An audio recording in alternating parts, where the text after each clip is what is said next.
आजाद हिंद फौज 1 साल बाद क्लास ले रहे हैं।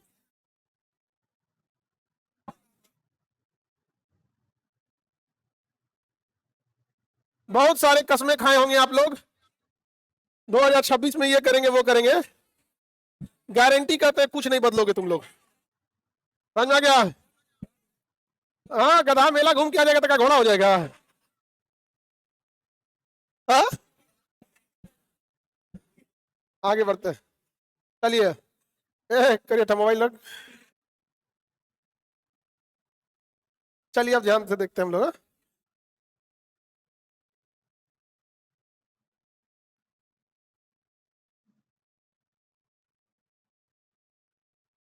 गांधी जी को किसने दिया था?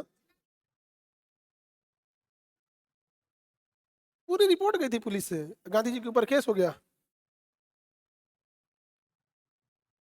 Central jail? नहीं जी, सेंट्रल जेल सेंटर कहाँ गया? हमको सुनाई दे रहा है central jail. Oh my god, ये तो हम आजाद हिंद फौज बता दिए थे, आजाद हिंद फौज तक तो पढ़ा दिए थे ना। अब आगे चलना है आजाद हिंद फौज के आगे। प्रमुख प्रस्ताव एवं सम्मेलन, रेडी आप लोग? देखिए अब ध्यान से देखते हैं, प्रमुख प्रस्ताव एवं सम्मेलन। देखिए, अगस्त प्रस्ताव कौन था? अगस्त प्रस्ताव किसने लाया था? लीनी थिगो ने। किसने लाया था? लीनी थिगो। ये इसलिए चाह रहा था क्योंकि देखिएगा, हम लोगों ने द्वितीय विश्व युद्ध में अंग्रेजों को डबल नुकसान दिया। पहला, जो हमारे फौजी गए थे लड़ने के लिए, उनके विरोध में कांग्रेस ने सामूहिक त्यागपत्र दे दिया। तो एक तो जो फौजी ऑलरेडी गए थे उन्हें हमने वापस बुला लिया, और इसके अलावा हमने सेकेंड वर्ल्ड वॉर में कोई साथ ही नहीं दिया अंग्रेजों का। कोई साथ दिए थे? तो अंग्रेजों का हम लोग ने साथ ही नहीं दिया था। तो अगस्त प्रस्ताव यही कह रहा था कि जो द्वितीय विश्व युद्ध में भारतीयों का साथ प्राप्त करने के लिए उसने कहा था, कहा था कि अगस्त प्रस्ताव लाया था, कहा था कि अगर भारतीय द्वितीय विश्व युद्ध में साथ देते हैं तो भारत को क्या दे दिया जाएगा? Dominion state. जबकि जवाहरलाल नेहरू 1929 में कह दिए थे कि अब हमको डोमिनियन स्टेट नहीं चाहिए, क्या चाहिए? पूर्ण स्वराज। ई बाला डोमिनियन स्टेट की बात कर रहा है, देख रहे हैं। दूसरा कह रहा है वायसराय की कार्यकारी परिषद में भारतीयों की संख्या बढ़ाई जाएगी। अब जैसे वायसराय के पास 14 लोग का एक समिति थी, कार्य परिषद होता था, और वही 14 में से कम 8 लोग चाहिए, जैसे कैसे मेजोरिटी से पास होता है। तो कर इसमें भारतीयों की संख्या बढ़ा देंगे, भारतीयों के लिए संविधान सभा पर विचार किया जाएगा। मतलब जैसे रहमो करम इनकी जिंदा है, वो तो भगवान भला करे हिटलर का इतना मार मारा इन अंग्रेजों को, औकात दिखा दिया। समझ में गया? हिटलर हमको लगता है कि एक अवतार था कोई। समझ में गया कि नहीं गया? हिटलर बहुत मानता था भारतीयों को, और जापानी सब गांधी जी को मानता था। जापानी गांधी जी को बहुत मानता है। समझ में गया कि नहीं गया? हाँ, जापान में अभी भी गांधी जी की प्रतिमा है। भारत का इंसान जो गांधी को भारत में गरियाता है ना, वो भारत का कोई भी नेता, कोई भी बड़ा आदमी भारत के जब विदेश जाता है ना, तो दो ये लोग का बात करता है, महात्मा बुद्ध और महात्मा गांधी। यहाँ आने के बाद दोनों को नहीं पूछता है। हाँ, नोट से हट जाएंगे। किसका लग रहा है? मेरी बहन का? मेरी बहन का फोटो लग रहा है नोट पे? क्या? हाँ, नोट पर फोटो लगना चाहिए ज्ञानेश कुमार का। आगे बढ़े। वही एक व्यक्ति है जिसमें कोई एफआईआर नहीं हो सकता है। एक और डोगेश भाई रहेंगे दूसरी। चलिए, तो लीनी थिगो ने क्या लाया? अगस्त प्रस्ताव। अगस्त प्रस्ताव को मुस्लिम लीग ने भी अस्वीकार कर दिया, कांग्रेस ने भी अस्वीकार कर दिया, लेकिन स्पेशल टारगेट पे ले लिया जवाहरलाल नेहरू। यही थे जवाहरलाल नेहरू जिनके अब्बा, फादर मोतीलाल नेहरू गए थे डोमिनियन स्टेट मांग करने, तो भगा दिया था। तो इन्होंने कहा था अगस्त प्रस्ताव के लिए कि दरवाजे पे जड़ी जंग लगी हुई है, कील है। जैसे दरवाजे पे कील ठोक दिया जाता है ना, दरवाजे को मजबूती देगा, तो उसमें जंग लग जाएगा तो क्या ही मजबूती देता है यहाँ पे। तो जंग लगी कील किसने बोला था? जवाहरलाल नेहरू। किस प्रस्ताव को? अगस्त प्रस्ताव। अगस्त प्रस्ताव किसने लाया था? 1900, जब कांग्रेस ने सामूहिक त्यागपत्र दे दिया था तब। तो जब कांग्रेस ने सामूहिक त्यागपत्र दे दिया तो मुस्लिम लीग ने क्या मनाया? मुक्ति दिवस। दिसंबर 1939। दिसंबर 1939। तो 1939 के बाद 40 कितने दिन रहेगा? दिसंबर के बाद 40 वही आ जाता है। तो बताइए, अब बताइए ध्यान से, कांग्रेस के सामूहिक त्यागपत्र के बाद मुस्लिम लीग ने क्या मनाया? मुक्ति दिवस। और अंग्रेजों ने क्या भेजा? हाँ, अगस्त प्रस्ताव। समझ में गया? तू कान में कौन चीज ठोपा खुश ले तुम? हाँ, पहले ना ईयरफोनवा में पगाहा होता था, वो पगाहा हटा के अब ईयरफोनवा के चुनौती में रख रहा है सब। नहीं, चुनौती लेके घूम रहा है सब, ईयरफोन रख रहा है सब चुनौतिया में। हाँ, ओकरा नाम तो कौन सी लगे? उड़न बर्ड की कोई एयरबर्ड, एयरबर्ड वही चुनौती लेके घूमता है ऐसे यहाँ। समझ में गया? किसी को दिक्कत? अगस्त प्रस्ताव समझ में आ गया। अब आते हैं व्यक्तिगत सत्याग्रह। अगस्त प्रस्ताव के खिलाफ महात्मा गांधी ने चिपका दिया व्यक्तिगत सत्याग्रह। क्या चिपका दिया? व्यक्तिगत। महात्मा गांधी एक बड़े आंदोलन की तैयारी में थे और इस बात की भनक महात्मा गांधी को लग गई थी कि अंग्रेज इन्हें पैक कर देंगे सब। तो महात्मा गांधी ने सोचा अगर हमें पैक कर देगा तो आंदोलन ही खत्म होगा, इसलिए इन्होंने अपना ना छोटा छोटा रूप तैयार कर दिया। इन्होंने कहा लोगों को समझाया कि अकेले गांधी जी से क्या होगा, अगर हमको गिरफ्तार कर लिया जाए तो दिक्कत होगा, आप सब लोग आंदोलन करिए, व्यक्तिगत सत्याग्रह किए सब आदमी, और सब आदमी आंदोलन करो और पैदल दिल्ली जाओ, सब आदमी आंदोलन करो और पैदल दिल्ली जाओ, बवाल होगा। जिसको नहीं चला जा रहा है ट्रेन से जाए, बैलगाड़ी से जाए, लेकिन जाओ दिल्ली जाओ, सब जना जाओ दिल्ली जाओ, बवाल होगा। यहाँ पे देखो हम गए थे दांडी मार्च में, कितना बवाल हुआ था, जाओ तुम लोग भी बवाल करो और अगर आओ जाके अंग्रेजन से एकदम अपने बवाल होगा। तो महात्मा गांधी सबनी को चढ़ा दिए। समझ में आया कि नहीं आ रहा है? किसी को दिक्कत? देखो 5 जनवरी को सेविंग किया है। हाँ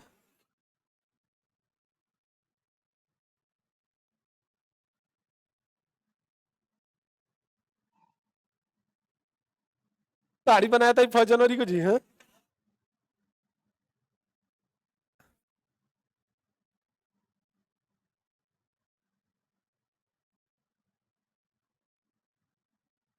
हम जैसे थे वैसे हैं। हम इस समय हमारे लिए कोई नहीं है, दाढ़ी उड़ी बनल रहता तो नहीं बनत पहले। हाँ बाबा बाबा नहीं, आप एकदम बाबा, हमारे लिए सारा दिन एक जैसा रहता है, सब एकदम। हम्म वैज्ञानिक सब रिसर्च कर रहे हैं, गंगा प्रदूषित हो गई है, लोग पाप को करके इतना नहा लिया है उसमें। मेन रीजन पकड़िए नहीं पा रहा सब, इतना पापी आदमी हो गया है कि गंगा मैया देख के ना कोसती होंगी, रे तू लोग इतना पापी होगा हमको विश्वास नहीं था। नहीं समझ आ गया? और नहा क्या घाट पे निकलते पाप करेगा।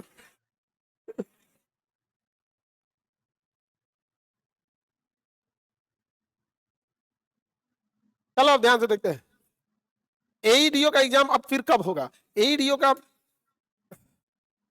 अब देखो, अब तो क्योंकि फिर फरवरी में बोर्ड एग्जाम्स आ जाते हैं चलो तो थोड़ा सा पढ़ गया तो और तैयारी कर लेना। चलो तो व्यक्तिगत सत्याग्रह में महात्मा गांधी ने सबको चढ़ा दिया कि जाके आंदोलन करो, जा करे आंदोलन करो, और सबको कहां भेजा? दिल्ली। इसलिए इस आंदोलन को क्या कहा गया? दिल्ली चलो। सबसे पहले कौन गए? विनोबा भावे, उसके बाद जवाहरलाल नेहरू, उसके बाद ब्रह्म दत्त। तीनों नाम याद रखिएगा, पिछले दरोगा में पूछा हुआ है। व्यक्तिगत सत्याग्रह के पहले सत्याग्रही विनोबा, दूसरे जवाहरलाल, तीसरे हाँ ये सब लोग कहाँ जा रहा था? दिल्ली।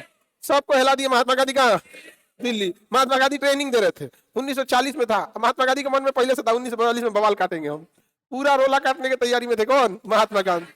अब धीरे धीरे एक को भेज रहे थे कि सबको पता चल जाए कहाँ ठहराव है, कहाँ रुकना है, क्या नहीं रुकना है आंदोलन के लिए, और उसके बाद महात्मा गांधी अपना आंदोलन करेंगे। तो व्यक्तिगत सत्याग्रह समझ में आ गया। अब अंग्रेज सबको पीटना चालू कर दिया। हिटलर इतना मार मारा, हिटलर ना अंग्रेजों को इतना मार मारा, अगर हम मरने के बाद ना किसी को हम देखना चाहेंगे ना हिटलर को, कितना अच्छा नेक इंसान था, नोबेल पुरस्कार मिलना चाहिए हिटलर को। लेकिन अफसोस कि जिनको पीटा था वही नोबेल पुरस्कार देते हैं, इसलिए कभी नहीं देंगे वहां पर, कभी नहीं देंगे उसे। और हमारा बस चले ना, हमारा बस चले तो नॉमिनेट करे कि हर साल शांति का नोबेल पुरस्कार हिटलर को दिया जाए। किस चीज का नोबेल? शांति का नोबेल पुरस्कार हिटलर। हाँ क्या जी, शांति तो किया ही था ना हिटलर। हाँ तो नहीं है, अंग्रेज मानेंगे सब नहीं, लेकिन हिटलर ना हत्या नहीं करता था, हिटलर वध करता था। क्या करता था? वध करता था। असुरों की हत्या करना वध कहलाता है।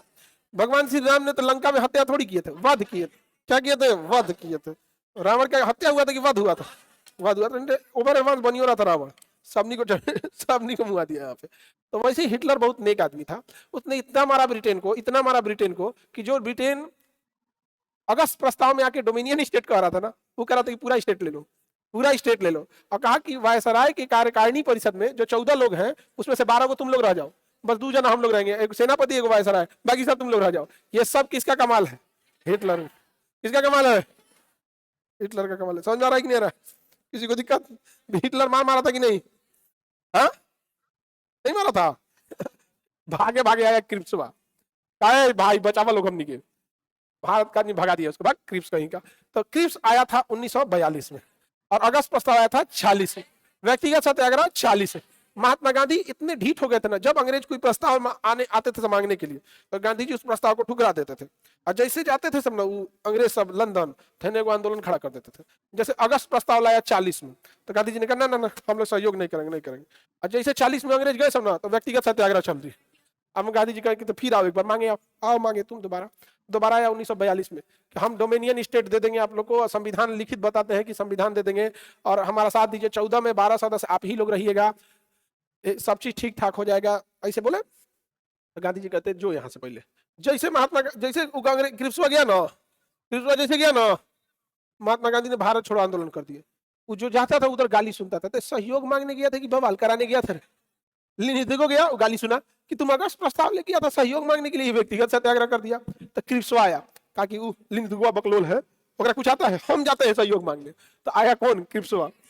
1942 में कहा हम लोग को सहयोग कीजिए। महात्मा गांधी को लौटा दिया, पोस्ट डेटेड चेक है, चेक का डेट खत्म हो गया। जवाहरलाल नेहरू कहा कि जिस बैंक का चेक है वो बैंक को दिवालिया होने वाला है। ये बेचारा क्रिप्सुआ का मुंह लटक गया। इंग्लैंड गया तो पूछा गया कि सहयोग मिला है? आगे महाराज वो आंदोलन करने वाला है, भारत छोड़ो आंदोलन, बड़ा भारी आंदोलन करने वाला। तो महात्मा गांधी ने क्रिप्स प्रस्ताव का सहयोग किया? हाँ नहीं, उल्टे क्या कर दिया, भारत छोड़ो आंदोलन। इसका पहले ट्रायल ले लिए थे, क्या कह के? व्यक्तिगत सत्याग्रह महात्मा गांधी का एक ट्रायल था भारत छोड़ो आंदोलन से पहले। अब महात्मा गांधी तुरंत क्यों नहीं भारत छोड़ो आंदोलन किए? क्योंकि महात्मा गांधी जानते थे हिटलर धोएगा इन लोगों को। हिटलर मारा, इतना मारा। हिटलर भगवान देवता है, अवतार है वो बेचारा हिटलर। भारतीयों के लिए तो बहुत अग्रदूत है। उसको भारत में उसकी ब्रिटेन के दूतावास के जस्ट सामने हिटलर की प्रतिमा बना दे, हाँ लगिए जाएगा यहाँ पे एकदम। अच्छा, इंग्लैंड में जाके ना महारानी के घर के आगे 2 कट्ठा जमीन ले ले, हुए बना दे नहीं, महारानी डिप्रेशन में चल जाएगी, बहुत टेंशन में चल जाएगी महारानी। कौन बनाया ये? तो क्रिप्स प्रस्ताव को अस्वीकार कर दिया गया। ये क्रिप्स प्रस्ताव को, इसमें भारतीयों द्वारा प्रस्ताव को द्वितीय विश्व युद्ध में सहयोग माना गया था, लेकिन भारतीयों ने इसे क्या कर दिया? ठुकरा दिया। इसमें कार्यकारी परिषद में संख्या बढ़ाने की बात थी, स्वायत्तता देने की बात थी, लेकिन इस क्रिप्स प्रस्ताव को माना नहीं गया, बल्कि क्रिप्स प्रस्ताव को क्या कर दिया? ठुकरा दिया। इस प्रस्ताव में कांग्रेस और मुस्लिम लीग ने दोनों नहीं क्या कर दिया था? अस्वीकार कर। गांधी जी ने इसे क्या कहा था कि पोस्ट डेटेड चेक है। जवाहरलाल नेहरू ने कहा कि दिवालिया होने वाला बैंक है। समझ में गया? और महात्मा गांधी ने क्या चालू कर दिया? भारत छोड़ो आंदोलन। महात्मा गांधी ने क्या चालू दिया? भारत छोड़ो आंदोलन। एक रिश्वत जाके इंग्लैंड में बताया कि भाई ऐसे ऐसी दिक्कत है, हम गए थे सहयोग मांगने के लिए, और गांधी जी और बवाल लाद दिया है, कह दिया भारत छोड़ो आंदोलन। और उस समय ब्रिटेन का प्रधानमंत्री विंस्टन चर्चिल था। 1942 में जब भारत छोड़ो आंदोलन प्रारंभ होती है, तो उस समय बताइए, उस समय प्रधानमंत्री कौन था? हाँ, चर्चिल। क्या था? चर्चिल गांधी जी से नफरत करता था 1931 से ही, क्योंकि 1931 में गांधी जी को अग्रनगर फकीर बोला था। द्वितीय गोलमेज सम्मेलन, और महात्मा गांधी भाग गए थे तो कौन घुसिया गया था? चर्चिल। इस बार प्रधानमंत्री कौन रहा? चर्चिल। चर्चिल ने आदेश दिया भारत के वायसराय को और कहा कि एक काम करो, गांधी को मरवा दो।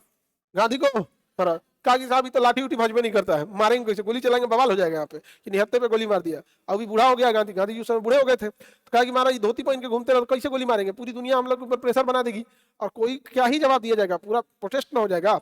ऐसे नहीं दे सकते हैं, गोली चलाने के बाद बवाल हो जाएगा। जैसे पाकिस्तान को शेख हसीना की सरकार गिरानी थी, तो शेख हसीना की सरकार गिराने के लिए पाकिस्तान ने क्या किया? सेम स्ट्रेटजी अपनाया। उसने टेलीग्राम ग्रुप बनवाया और टेलीग्राम ग्रुप में स्टूडेंट्स को खिलाफ उठाया कि देखो तुम्हारा आरक्षण, तुम्हारे यहाँ खिलाफ मुद्दा है, आरक्षण इतना बढ़ा दिया गया है, सड़कों पर उतरो, ये भारत के बारे में कह रही है, शेख हसीना भारत का फेवर कर रही है, अडानी से बिजली खरीद रही है, दुनिया भर का हुआ। और प्रोटेस्टर्स को बुलाया एक दिन पीसफुल प्रोटेस्ट करने के लिए, और पीसफुल प्रोटेस्ट करने में आईएसआई मिली हुई थी। पुलिस की वर्दी में आईएसआई के गुंडे आए, सब गोली चला दिए सब बच्चों पे। जो गोली मारा गया था 200 बच्चों को, उसमें से एक भी पुलिस ने गोली नहीं मारा था। लेकिन उसके बाद इन्वेस्टिगेशन क्या होगी क्या नहीं, तो हो गया काम खत्म। और उससे पहले इधर से गोली मारने वाला भी पाकिस्तानी आईएसआई वाले थे, मार दिए थे बच्चों पे गोली। उधर बच्चों की भीड़ में भी आईएसआई वाले ही थे कि भाई शेख हसीना को फूंक देना है। अब भीड़ में क्या होता है, 100 आदमी चल चल फूंक फूंक, तो फूंक दिया जाए, शेख हसीना निकल गई यहाँ पे, नहीं समझ में गया, निपटा दिया। तो देखते रह गए। हमारे यहाँ खुफिया एजेंसी बहुत, मतलब कभी कभी अजीब सा लगता है कि कैसे ये सब हो सकता है यहाँ पे। दिल्ली तक जाके बम फोड़ देता है, तो पहलगाम में, पुलवामा में, हर हमले के बाद हम लोग को यही समझ में आता है। कब कारगिल आतंकवादी हमला था, संसद पे आतंकवादी हमला था, मुंबई पे आतंकवादी हमला था, पुलवामा, पहलगाम, दिल्ली ब्लास्ट, सब तो यही था हम लोग का, नहीं समझ रहे भाई, दिल्ली चांदनी चौक। तो बहुत खराब ये सब चीजें हो रही हैं। और हमेशा भारत डिफेंसिव मूड में रहा है। डिफेंसिव अच्छा नहीं होता है, ऑफेंसिव अच्छा होता है। और मर गई एगो खालिदा जिया, जहरे बोलती थी तो भारत के खिलाफ होता। और जयशंकर साहब गए, अब उनकी मजबूरी है, डिप्लोमेसी के लिए क्या करना पड़ता है, जाना पड़ता है। और पाकिस्तान से विदेश मंत्री नहीं गया, जैसे भारत में ओम बिरला है ना स्पीकर, वैसा एक आदमी गया, इंडिया से इतना बड़ा आदमी चल गया। अभी भी इंडिया की जो डिप्लोमेसी है वो ये सोच रही है कि बांग्लादेश थोड़ा सा शांत रखना है। अरे यार मार पीट के शांत रखो, सब सही हो जाएगा। टीचर क्या करता है, बच्चों को पहले पीट पाट के तबड़ा तबड़ा सुधार देता है, फिर कहता है देखो तुम्हारी भलाई के लिए पीटे हैं। क्या होता है, मार के धो धा के साथ भाई तुम्हारी भलाई की, तो बोल फिर पीटे हैं, तो ना सब ठीक है पीटे हैं। बड़ा हम लोग ना डिफेंसिव मूड में चले जाते हैं, और ये बड़ा अटपटांग है यार, मार और के खत्म। इससे क्या होता है, एक लेसन सेट होता है। दुनिया का कोई देश आज, अब पूरी दुनिया का कोई देश क्या हिम्मत करेगा इजराइल से लड़ने के लिए? क्यों? मार मारा है, मार मारा है। और हम कई बार गए, मुसलमानों गाजा वाला कह रहा है मुसलमान हमारी मदद करो। हम तो एक बार मुसलमानों के उस सम्मेलन में भी गए थे, तो हम बोलियो दिए, हमको लगा अभी कहीं घुसिया मत जाए सब लोग, खाली मुस्लिम का था, हम जाके बोल दिए कि आप लोग कह रहे हैं गजा में मदद करो, बिरयानी बनाने के सिवा आता कौन चीज है, कौन सी मदद करे, बिरयानी का मसाला, कबाब, मटन, मुर्गा। हाँ, स्कूल तो बंद करा दिए लोग, तो हमको लगा कहीं घुसिया जाए लोग, तो हम क्या करेंगे भैया घुसिया के, आपको हम बटर लगाने के लिए नहीं आए हैं, आप घुसियाइए रहिए, हमको उससे पता नहीं है, लेकिन जो सही है वो सही है। मदद मांगने के लिए आप करा क्या सकते हैं, इफ्तारी करा सकते हैं, सहरी करा सकते हैं, खाना पीना दे सकते हैं, और क्या दे सकते हैं। मार रहा है टैंक से, मार रहा है मिसाइल से, F-35 जहाज से मार रहा है, आपके पास कौन सी है? बिरयानी का मसाला, सीख कबाब। भाई कौन सी यूनिवर्सिटी में आपने इतना पढ़ाई किया कि जो आप मदद कर दीजिएगा? इसराइल की मदद अमेरिका कर रहा है पढ़ाई के दम पे, ब्रिटेन कर रहा है पढ़ाई के दम पे, पाकिस्तान की सेना ई तो औरों है सब बैल सभी का, बड़ा हाथी डूबल जाए गधा पूछे कितना पानी, पाकिस्तान क्या करेंगे, पाकिस्तान चोटा कहीं का। हाँ, ये कुछ नहीं करेगा सब, तुम देख लेना, हम तुम्हें गारंटी देते हैं आने वाले 2 साल में गाजा के सारे लोगों को इजराइल कहेगा या तो गोली खाओ या तो सोमालिया में जाके बसो। सोमालिया देश का वो टुकड़ा कर रहा है, सोमालिया को मार देगा।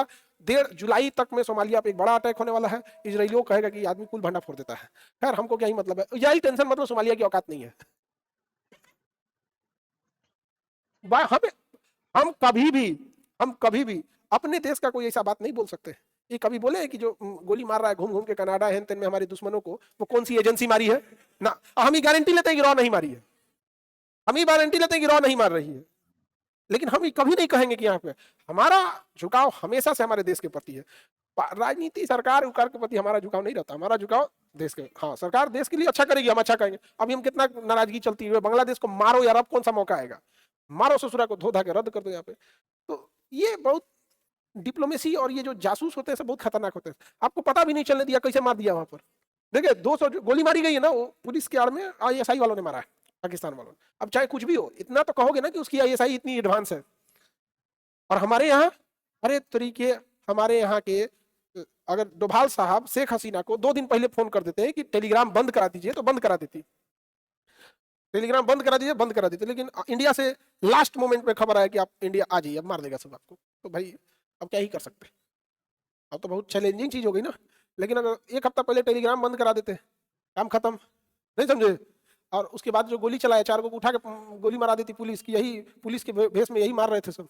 अरे 4 को विरोधियों को मार के पुलिस की वर्दी पहना देते थे, पुलिस की वर्दी पहन के मार रहा है सब, तुरंत मामला क्या हो जाता, शांत हो जाता। अभी शेख हसीना इंडिया में कहाँ है, ये सब हमको बोलने की जरूरत नहीं है, लेकिन है इंडिया में, दिल्ली में नहीं है, गारंटी ना। तो पटना बहुत अच्छा जगह है, पटना में रहेगा, दिल्ली में नहीं है। बाकी इतना चीज नहीं है, देश के लिए जिम्मेदारी बनती है कि आपको अगर कोई चीजें पता रहती है या फिर अगर है तो आप शांति से रहना चाहिए, समझ आ गया। हाँ, इजराइल उजराइल के बात हम अब खोल देंगे है, जुलाई में मारेगा सोमालिया को तो मारेगा मारेगा, हम अपना थोड़े बताएंगे भाई, इजराइल से हमको हमारे देश से मतलब है नहीं, दूसरे से हमें उतना क्या ही मतलब है, हमारे देश का साथ देगा तो ठीक है।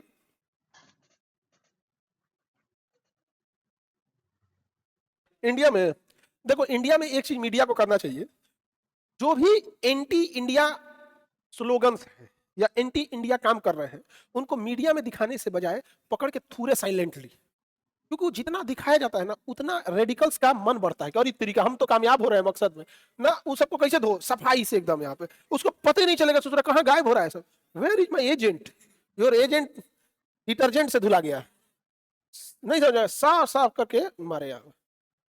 तो भारत छोड़ो आंदोलन में भी डर यही था, अंग्रेज सब जो थे सब ना, उन्होंने सीधा विंस्टन चर्चिल ने आदेश दिया कि पुलिस से ही कर दो कि कोई दंगा फसाद करा दे, और गांधी को पकड़ के मारो, एकदम बरियारे मारो। गांधी जी भी भाग गए, तो गांधी जी ने कहा सम्मेलन में कि मैं भारत छोड़ो आंदोलन करने जा रहा हूं, और यह एक आखिरी धक्का होगा अंग्रेजों को, और इसके बाद अंग्रेजी हुकूमत गिर जाएगी। और आप लोगों को भी विश्वास, अच्छा पूरे देश को भी विश्वास हो गया था कि अंग्रेज अब कमजोर हो रहे थे, क्योंकि बहुत हद तक चीजें हम लोग ले ली थी। 1919 में ही हम लोग ने आधा राज्य ले लिया, 1935 में पूरा राज्य ले लिया, और यहाँ खुद ही उन्होंने डोमिनियन स्टेट और कार्यकारी परिषद में 14 में से 12 को देने को तैयार हो गए। तो डिप्रेशन दिख रहा था ना, तो चीजें दिखने लगती है, डिप्रेशन उसका क्या होने लगता है, दिखने लगता है। यहाँ पे दिख रहा था वो, तो लोगों ने भी कहा ठीक बात है, और गांधी जी ने कहा कि इसकी रूपरेखा जवाहरलाल नेहरू तैयार करेंगे। नेहरू देखे कि फंसा दिया हमको नेहरू, क्योंकि रूपरेखा जो तैयार करता है सबसे पहले वही जाता है। तो 1 अगस्त को तिलक दिवस, क्योंकि 1 अगस्त को ही, जब आप याद कीजिए बाल गंगाधर तिलक की मृत्यु हो गई थी 1920, 1 अगस्त 1920, तो इलाहाबाद में पंडित जवाहरलाल नेहरू कहा कि हम आग के साथ खेलने जा रहे हैं, यह एक द्विधारी तलवार होगा। इस आंदोलन का नेतृत्व किसने किया? महात्मा गांधी। भारत छोड़ो आंदोलन का प्रस्ताव 14 जुलाई को किस अधिवेशन में हुआ? वर्धा अधिवेशन। यह एक स्पेशल अधिवेशन बुलाया था वर्धा, क्योंकि महात्मा गांधी गुजरात छोड़ चुके थे दांडी आंदोलन के दौरान ही। महात्मा गांधी जब दांडी मार्च कर रहे थे तो वो साबरमती आश्रम से निकले थे और कहते कि मैं अभी इस आश्रम से निकल रहा हूं, अब दोबारा तभी आऊंगा जब देश को आजाद करा। अब मेरा यह अस्थायी आवास नहीं रहेगा, आंदोलन के क्रम में मैं जरूर आऊंगा, अब मैं महाराष्ट्र के वर्धा में रहूंगा। तो महात्मा गांधी ने वर्धा में प्रस्ताव पास कर दिया जुलाई में ही भारत छोड़ो आंदोलन का। और 8 अगस्त 1942, 8 अगस्त 1942 ग्वालियर टैंक मैदान, बंबई के ग्वालियर टैंक मैदान, इसलिए इसे अगस्त क्रांति भी कह सकते हैं। क्या कह सकते हैं? अगस्त चालू हो गया यहाँ पर। लेकिन 8 अगस्त के ही दिन, यानी रात को, 8 अगस्त का रात मैंने 9 तारीख हो जाएगी, ऑपरेशन जीरो आवर चलाया गया। पूछा गया है question, operation zero hour, operation zero hour चलाया गया क्योंकि इंग्लैंड के प्रधानमंत्री विंस्टन चर्चिल का सीधा निर्देश था मार डालो भारतीयों को। तो ऑपरेशन जीरो आवर चला के सारे आंदोलनकारियों को गिरफ्तार करके नेतृत्व विहीन कर दिया गया। क्या किया गया? नेतृत्व।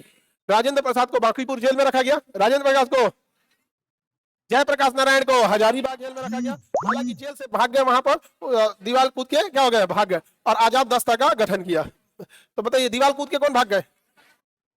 और नेपाल में क्या बनाया? आजाद दस्ता, आजाद दस्ता। नेपाल भाग गए, यहाँ पे दिवाली के दिन भाग गए, पटाखा वटाखा फूट रहा था ना, उसी भीड़ उसी शोर शराबा में ना दरवाजा में तूर तर के भाग गए यहाँ पे। जयप्रकाश नारायण बहुत बड़े क्रांतिकारी थे यहाँ पे। उसके बाद क्या बना दिया? आजाद दस्ता। और वैसे इंदिरा गांधी की सरकार के खिलाफ इन्होंने ये आंदोलन छेड़ दिया था।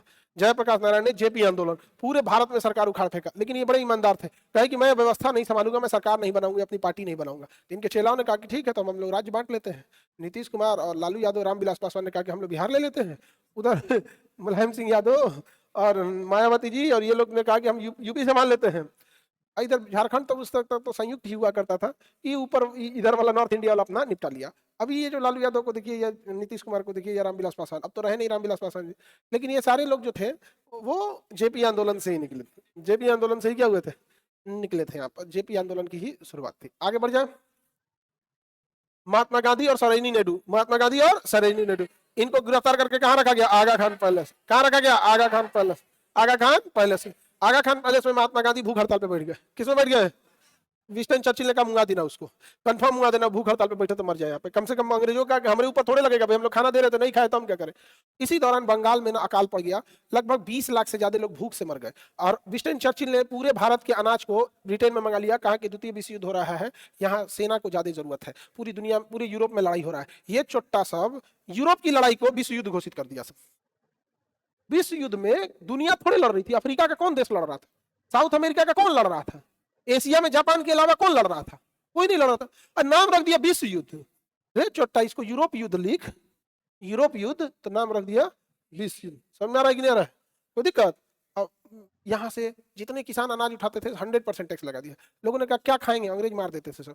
बंगाल का जो डिस्ट्रिक्ट मजिस्ट्रेट था उसने लिखा था, उसका ध्यान नाम नहीं आ रहा है, कि मैं जब आवास से अपने कार्यालय जाता हूँ तो कुछ लाशें अपनी अंतिम सांसें गिन रही होती हैं भूख से, उसके बगल में कुछ गिद्ध भी खड़े होते हैं इस इंतजार में कि ये कब मरेगा, और आते टाइम वो लाश मर चुकी, मतलब वो इंसान मर चुका होता है।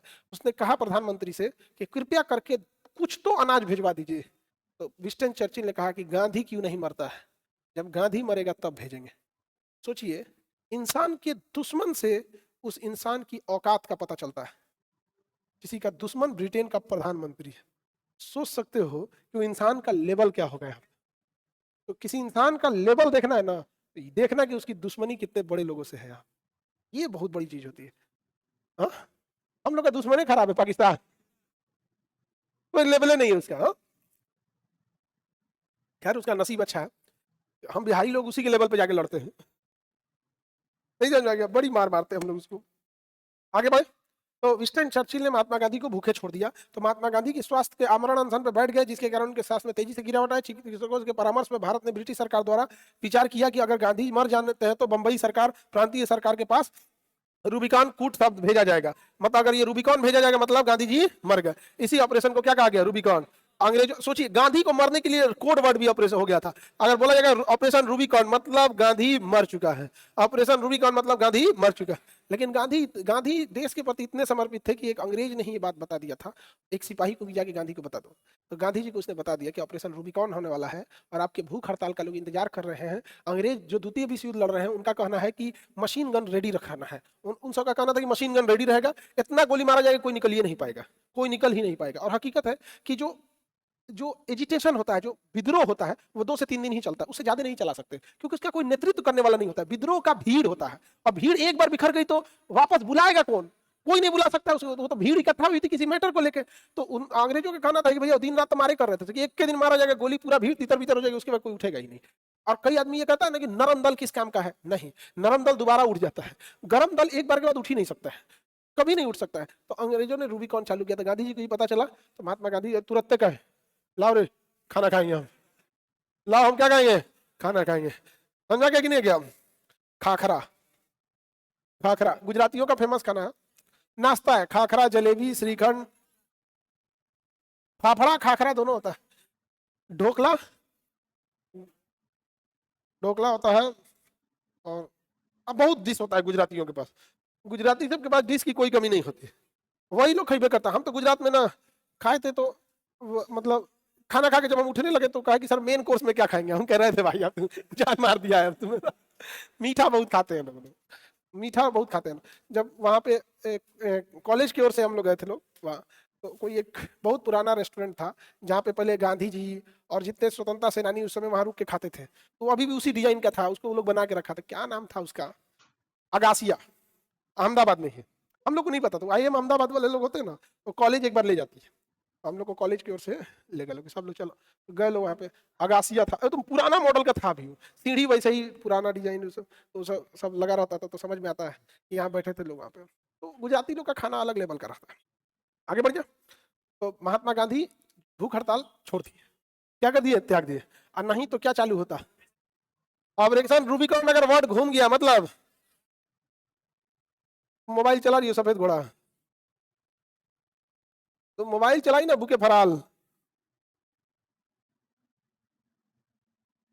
हाँ? तो समझ जाओ हम ऑपरेशन बुके फराल कर देंगे इधर। बुके फराल किसके घोड़ा का नाम था? सिकंदर के घोड़ा का नाम था बुके फराल। और क्या, सिकंदर के घोड़ा का नाम क्या था? बुके फराल, बुके फराल। हाँ, सुसाइड कर लिया था सिकंदर, मरा ना तो सुसाइड कर लिया। बहुत घोड़े जो होते हैं ना बड़े स्वामी भक्त होते हैं। सिकंदर जब मरा ना तो उसको देखते रह गया वो कि अब नहीं, तो उसको खाना दिया गया, खाया ही नहीं। तो 1 टाइम 2 टाइम 3 टाइम उसका नहीं खाया, और घोड़ा बैठ गया ना, घोड़ा बैठ गया तो मर जाएगा। उसकी सांस नली जब तक खड़ी रहता है तभी तक सांस ठीक से ले पाता है। थोड़ा देर लोटा वोटा जाए चलेगा, जैसे हम ही लोग थोड़ा देर सांस रोक लेंगे तो थोड़ी ना मर जाएंगे, लेकिन एक लंबे टाइम तक नहीं रोक पाएंगे। तो थोड़ा देर बैठ जाएगा, 1 आध मिनट तक चलता है, लोटा जाए चलेगा, लेकिन अगर बैठ गया तो मर जाएगा वहां पे। तो खाना पीना सब छोड़ दिया था, सिकंदर ही उसको खिलाता था। सिकंदर जब तक नहीं खाएगा तब तक नहीं खाता था। सिकंदर बीमार पड़ा था तो 1-2 दिन से सिकंदर ने खाना छोड़ दिया था, 1-2 दिन से वो नहीं खा रहा था। सिकंदर हुआ 4-5 दिन हो गया। अब कोई अचानक नहीं ना मर जाता है, 3-4 दिन से जब तबीयत खराब, खाना पीना छोड़ देता, वो छोड़ दिया था। तो धीरे धीरे यो मर गया, उसके बाद वो भी मर गया। भूखे फराल, समझ में आ रहा है कि नहीं आ रहा है? भूखे फराल समझ में आ रहा है? भूखे फराल मोबाइल नहीं चला रहा, साइलेंट कर रही थी बेचारा, पकड़ा गई। चलो अब ध्यान देंगे। भारत छोड़ो आंदोलन का नारा यूसुफ मेहर अली ने दिया था। नारा किसने दिया था? यूसुफ मेहर अली। गांधी जी के साथ पत्रकार कौन था? फिश। कौन था? फिश। लुईस मत याद रख, क्या लिया था? फिश। और बाकी आंदोलन में मिलर, बाकी आंदोलन में मिलर, और भारत छोड़ो में फिश। नारा दिया यूसुफ मेहर अली। रूपरेखा तैयार किया जवाहरलाल नेहरू। ऑपरेशन रूबिकॉन किसे संबंधित? एसेसिनेशन ऑफ महात्मा गांधी को मारने का ऑपरेशन रूबिकॉन। ऑपरेशन 0 आवर के तहत क्या किया गया? गिरफ्तार कर, सबको गिरफ्तार कर, सब आदमी गिरफ्तार हो गए लोग। अब आंदोलन का नेतृत्व करेगा कौन? तो बच गए थे मदन मोहन मालवीय, इन्होंने नेतृत्व संभाल लिया, मदन मोहन मालवीय। अब बंबई और नासिक में भूमिगत होकर रेडियो स्टेशन पर संचालन किए और उषा मेहता, राम मनोहर लोहिया, राम मनोहर लोहिया और वीएम खाकर। मेनली जो रेडियो स्टेशन संभाली थी उषा मेहता पूछता है। क्या पूछता है एग्जाम में? उषा में। तो रेडियो संचालन उषा में, रेडियो संचालन और अंडरग्राउंड के नेतृत्व मदन मोहन मालवीय। अंडरग्राउंड के नेतृत्व किए मदन मोहन मालवीय और नेतृत्व किया, नेतृत्व किसने किया? मदन मोहन मालवीय। भूमिगत हो गया। और रेडियो स्टेशन इसका दूसरा नाम क्या? अगस्त क्रांति। अगस्त क्रांति, अगस्त क्रांति 8 अगस्त को हुआ था। 9 अगस्त को सारे नेता लोग खाली हो गए थे।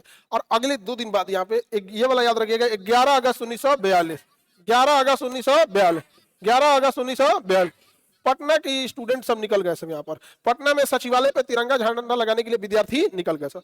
और विद्यार्थी जब निकल गए झंडा लगाने के लिए तो सचिवालय की बिल्डिंग पे चढ़ गए सब। सचिवालय की बिल्डिंग पे चढ़े, अब ब्रिटेन का झंडा तूर के नीचे फेंक दिया। बिहारी आदमी इस समय कहाँ छोड़ देगा वहां पे, और भारत का तिरंगा झंडा लहरा दिया। तो उस समय जो पटना का जो डीएम था, डिस्ट्रिक्ट मजिस्ट्रेट आर्चर था, क्या नाम था? आर्चर था, उसने गोली चलवा दिया। क्या कहते हैं? गोली चला, और 7 विद्यार्थी शहीद हो गए। इस घटना को हम सचिवालय हत्याकांड कहते हैं। आर्चर ने कितने लोगों को मरवा दिया? 7। डेट ये पूछता है सचिवालय हत्याकांड का, 11 अगस्त 1942, 11 अगस्त 1942, 11 अगस्त 1942, 11 अगस्त 1942। District magistrate, district magistrate Archer. वही आयरचर था। आयस तो वो नासिक वाला था। इस घटना को सचिवालय हत्याकांड कहते हैं। इसी आंदोलन के दौरान रेल पटरी उखाड़ने का सबसे बड़ी घटना मुंगेर में आई थी सब। मुंगेर में रेल पटरी उखाड़ा गया। इसका रीजन क्या था कि अंग्रेज जो थे सब पटना की ओर कूच कर दिए थे, सब पटना की ओर कूच कर दिए थे। और वहां से अंग्रेज छावनी से, बैरकपुर छावनी, बंगाल छावनी से और भागलपुर छावनी से सैनिकों को ट्रेन में भर भर के ले आ रहे थे। ट्रेन चूंकि बड़ा साधन होता है, तुरंत आ जाएंगे। ट्रेन के अलावा उस समय बस तो था नहीं, तो फिर घोड़ा एक का, इसमें टाइम लगेगा। तो मुंगेर से जाएगी ट्रेन यहाँ पे, तो मुंगेर वाला कहा सके तरीके तो पूरी फौज पहुंच जाएगी, तो दिक्कत हो जाएगा। यहाँ पे पटरी उतार दिया, जा खोल दिया पटरी, मुंगेर वाला। हाँ, टाटा फैक्ट्री। आगे बढ़ जाए तो बताइए, रेल पटरी कहाँ उखाड़ दिया गया? अब बलिया वाला अपने को आजाद घोषित कर दिया। चीतू पांडे कहा कि हम आजाद हैं। चीतू पांडे ने क्या घोषित कर दिया? आजाद। अंग्रेज जाते थे तो सीधे मार देते थे। सब आदमी बंदूक बंदूक लेके घूमते रहता था, मार देते, सीधे मार दिए सीधे। कोई नो एक्सक्यूज। गाड़ी घुस गई घर के अंदर, मतलब गांव में गाड़ी घुस गई, उन लोग को लगता था कौन है भाई, सामान्य आदमी भी है तो बंदूक ले रहा था, धंधे मार दे जा। अंग्रेज कैसे छोड़ो यार, बलिया को आजादी कर देते हैं। बलिया क्या करते हैं? आजाद कर देते हैं। किसी को दिक्कत?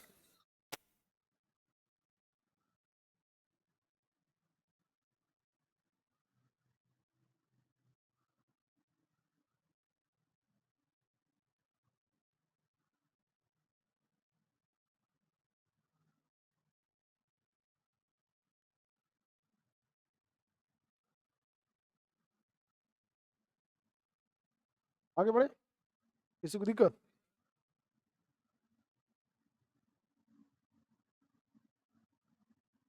इस आंदोलन के दौरान बड़े नेताओं को गिरफ्तार करने के बाद मुंबई के ग्वालियर टैंक मैदान में कांग्रेस के झंडा किसने लगा था? अरुणा आसफ अली। अरुणा आसफ अली, अरुणा आसफ अली। बाद में रेल मंत्री कौन बने?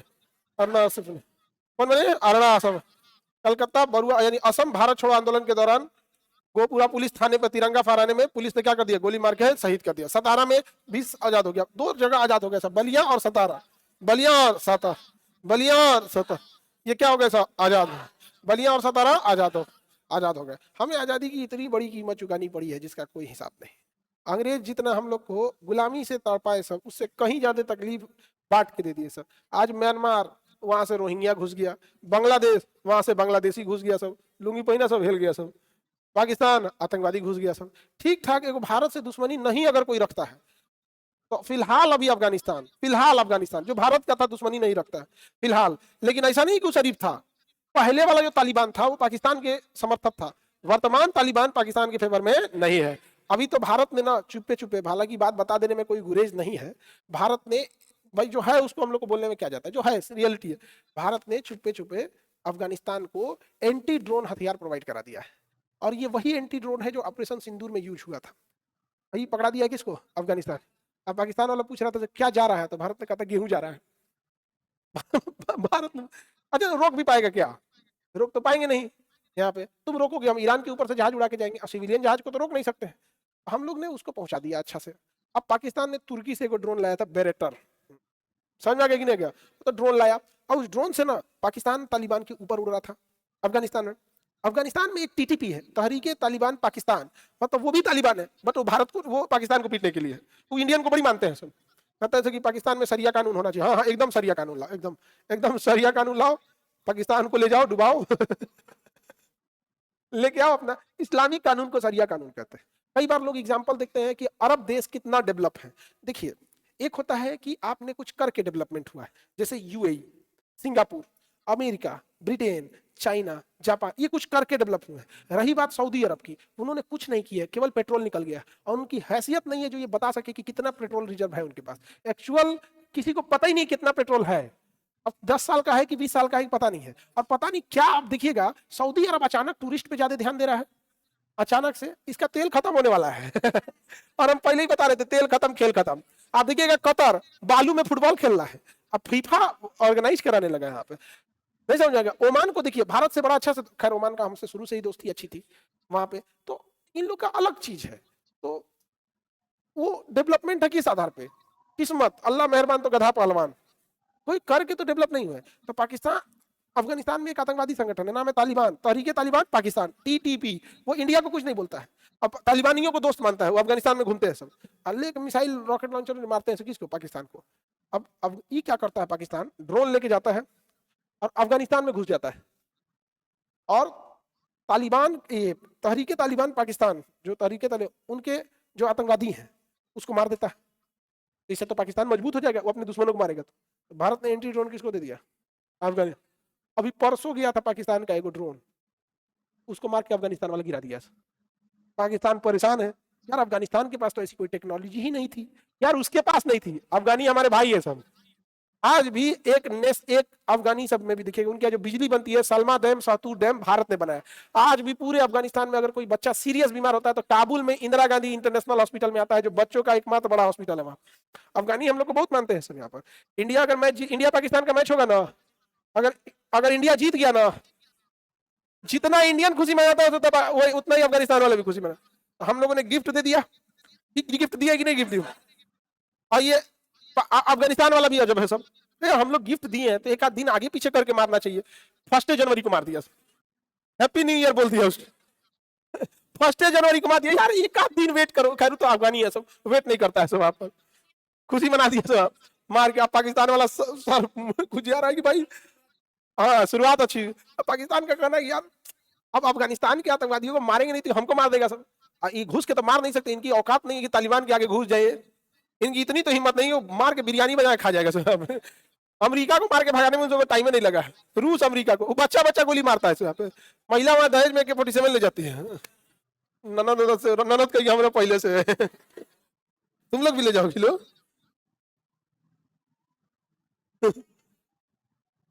भारत ने उधर भी क्या कर दिया, दे दिया है, समझौता रहता है सबका अपना अपना। तो स्वतंत्र जो सबसे पहले हो जाता है, अफगान वाले बहुत पहले ही स्वतंत्र हो गए, इसलिए अंग्रेजों ने बहुत पहले आजाद कर दिए। हम लोग में 2 ठो सबसे पहले आजाद हुए, बलिया और बताइए, ग्वालियर टैंक मैदान में झंडा लहराने वाले, रेडियो संचार करने वाली, भूमिगत आंदोलन का नेतृत्व करने वाले मदन मोहन मालवीय, बताइए, भारत छोड़ो आंदोलन का नामकरण सुझाव करने वाले,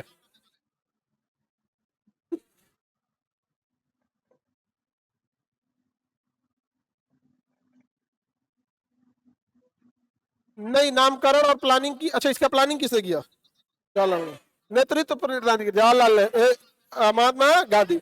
ऑपरेशन चलाया गया जीरो, ऑपरेशन रूबी कौन क्या था, महात्मा गांधी को मारने के लिए क्या चलाया गया, ऑपरेशन रूबिकॉन। 2 जगह जो आजाद हो गए, सतारा और बलिया। ट्रेन की पटरी उखाड़ दी गई, अरुणा आसफ अली, सुचेता कृपलानी, उषा मेहता आदि महिलाओं ने क्या कर लिया, बढ़ चढ़ के। अरुणा आसफ अली, इसको पुरुष समझते थे आप लोग, उषा मेहता, अरुणा आसफ अली, समझ आएगी कि नहीं, अरुणा आसफ अली।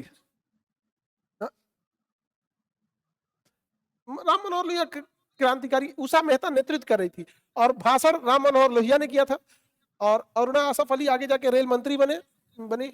इसमें इन 3 लोगों का नाम याद रखेंगे, अरुणा आसफ अली, इनका नाम अरुणा गांगुली था, आसफ अली से विवाह हुआ था इनका, अरुणा आसफ अली। अरुणा आसफ अली। आगे बढ़े। इस आंदोलन में हिंदू महासभा, ध्यान दीजिएगा, इस आंदोलन, भारत की दुर्भाग्य देखेंगे, इस आंदोलन में Hindu Mahasabha, Communist Party of India, Unionist Party of India और मुस्लिम लीग भाग नहीं लिया था। और इसी से जुड़े थे नाथूराम गोडसे। समझा गया? नाथूराम गोडसे इसी से जुड़े, भाग नहीं लिया था भारत छोड़ो आंदोलन में। मदन मोहन मालवीय तो कांग्रेस के थे। हाँ, मदन मोहन मालवीय किसके थे? कांग्रेस के थे। और इन्होंने भाग नहीं लिया, ना हिंदू महासभा लिया, ना कम्युनिस्ट पार्टी लिया, ना यूनियनिस्ट पार्टी लिया। अच्छा, मुस्लिम लीग ने भाग नहीं लिया, वो तो समझ में आता है यार, वो तो गद्दार थे ही सब। वो तो भाई कम से कम इनको तो भाग लेना चाहिए। अच्छा, नाथूराम गोडसे उसी से जुड़े हुए थे, हिंदू महासभा से। और उसके बाद इनको जग गया कि भाई गांधी ने विभाजन किया, तो भाई भारत छोड़ो आंदोलन में तुम काहे नहीं आए थे? नहीं समझे? गांधी को उन सब लोगों ने मिलकर एक बढ़िया प्लान कर लिया कि जो लड़ाई नहीं लड़े थे, आजादी की लड़ाई नहीं लड़े थे, लोग उन पे सवाल ना उठाए इसलिए मार दिया, कहा कि यही था विभाजन, इधर उधर छोड़ दिया। यहाँ पर समझे, जब लोग आपस में लड़ेंगे तो अपने मुद्दों को भूल जाएंगे। आप बताइए अपने पिताजी से, आप कहिएगा कि पिताजी हमको पढ़ाई करना है, कुछ किताबें खरीदनी है, पैसे चाहिए, ये आप तभी बोल सकते हैं जब घर में शांति है। पता चला मम्मी पापा आपस में लड़ गए तो कहिए छोड़िए ना, बाद में लड़िएगा, किताब चाहिए ले तब आते हैं। इसीलिए पब्लिक सवाल ना पूछ सके, इसलिए बिना मतलब के चीजें क्या होती हैं, उठा दिए जाते हैं, बिना मतलब वाली चीजें उठा लिए जाते हैं। आगे बढ़े। भारत छोड़ो आंदोलन को राजगोपालाचारी अखिल भारतीय मुस्लिम और कांग्रेस के बीच में क्या किए? गतिरोध करने के लिए एक समझौता किए। ये राजगोपालाचारी है ना, इन्हीं का नाम है चक्रवर्ती राजगोपालाचारी, CR फॉर्मूला। जो भारत का विभाजन हुआ ना, देख लीजिए, राजगोपालाचारी फॉर्मूला था, CR फॉर्मूला, यही है। हाँ, यही तो दिए थे विभाजन का सबसे, चक्रवर्ती राजगोपालाचारी। दी वे आउट, वे आउट मतलब क्या प्लानिंग रहेगा, तो दी वे आउट नामक अपना एक प्रपत्र जारी किया और बाद में इन्हीं के CR फॉर्मूला हुआ। और अंग्रेज तो चाहते ही थे, वो अंग्रेज अपने ऊपर कलंक नहीं लेना चाहते थे। जिन्ना को कह दिया कि तुम दंगा करा दो, हम तुमको देश दे देंगे, थोड़ा दंगा मजबूत कराना, जिन्ना दंगा करा दिया। इधर सोचते थे कि ऐसा आदमी मिले जो विभाजन को स्वीकार करे। गांधी स्वीकार नहीं करना चाहते थे, नेहरू स्वीकार नहीं करना चाहते थे, सरदार पटेल स्वीकार नहीं करना चाहते थे, राजगोपालाचारी को आगे हुए, CR फॉर्मूला सुनाया गया।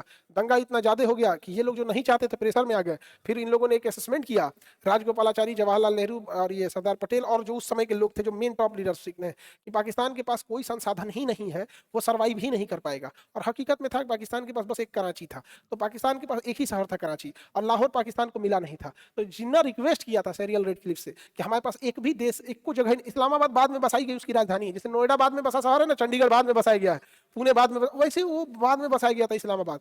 तो उसके पास एक ही शहर था कराची। तो जिन्ना कहा कि हम लोग तो भिखमंगा हो जाएंगे महाराज, एक को शहर है कराची, एक शहर पे एक देश कैसे चलेगा, वो भी इतना बड़ा देश है। तो सेरियल रेडक्लिफ ने कहा कि तो कौन चाहते हो, तो कहा कि सर विभाजन करिए रहे, कोनो आसपास कोनो शहर है तो दे दीजिए। तो कहा कि एक को तो शहर लग रहा है अमृतसर, ये लाहौर, तो लाहौर अमृतसर सटले है, कहा लाहौर दे दो। तो कहा ठीक है, 15 किलोमीटर से खींच दीजिए, हो जाएगा। यहाँ पे खींच दिया, लाहौर किसको दे दिया? पाकिस्तान। जबकि पूरे एशिया में सबसे अच्छा सौहार्द वाला जगह लाहौर था। वहां सिख बड़ी संख्या में, मुस्लिम बड़ी संख्या में, हिंदू बड़ी संख्या में, ये तीनों का गढ़ था लाहौर। लाहौर में तीनों रहते थे, इसलिए लाहौर बड़ा प्रसिद्ध था अपने भोजन के लिए। रीजन क्या है कि सबका अपना अपना एक भोजन होता है। जैसे मुस्लिम के पास जाएंगे तो शाकाहारी शायद उतना अच्छा ना बना पाए, क्योंकि उसके यहाँ नॉनवेज खाइए, उसका एकदम जबरदस्त बना के खिलाएगा। खाइले में तो कितना पीछे चल गया, यही सब में तो खाना पीना बनाए में तो उसको नॉनवेज वाले मैटर में उसका कोई तोड़ नहीं है।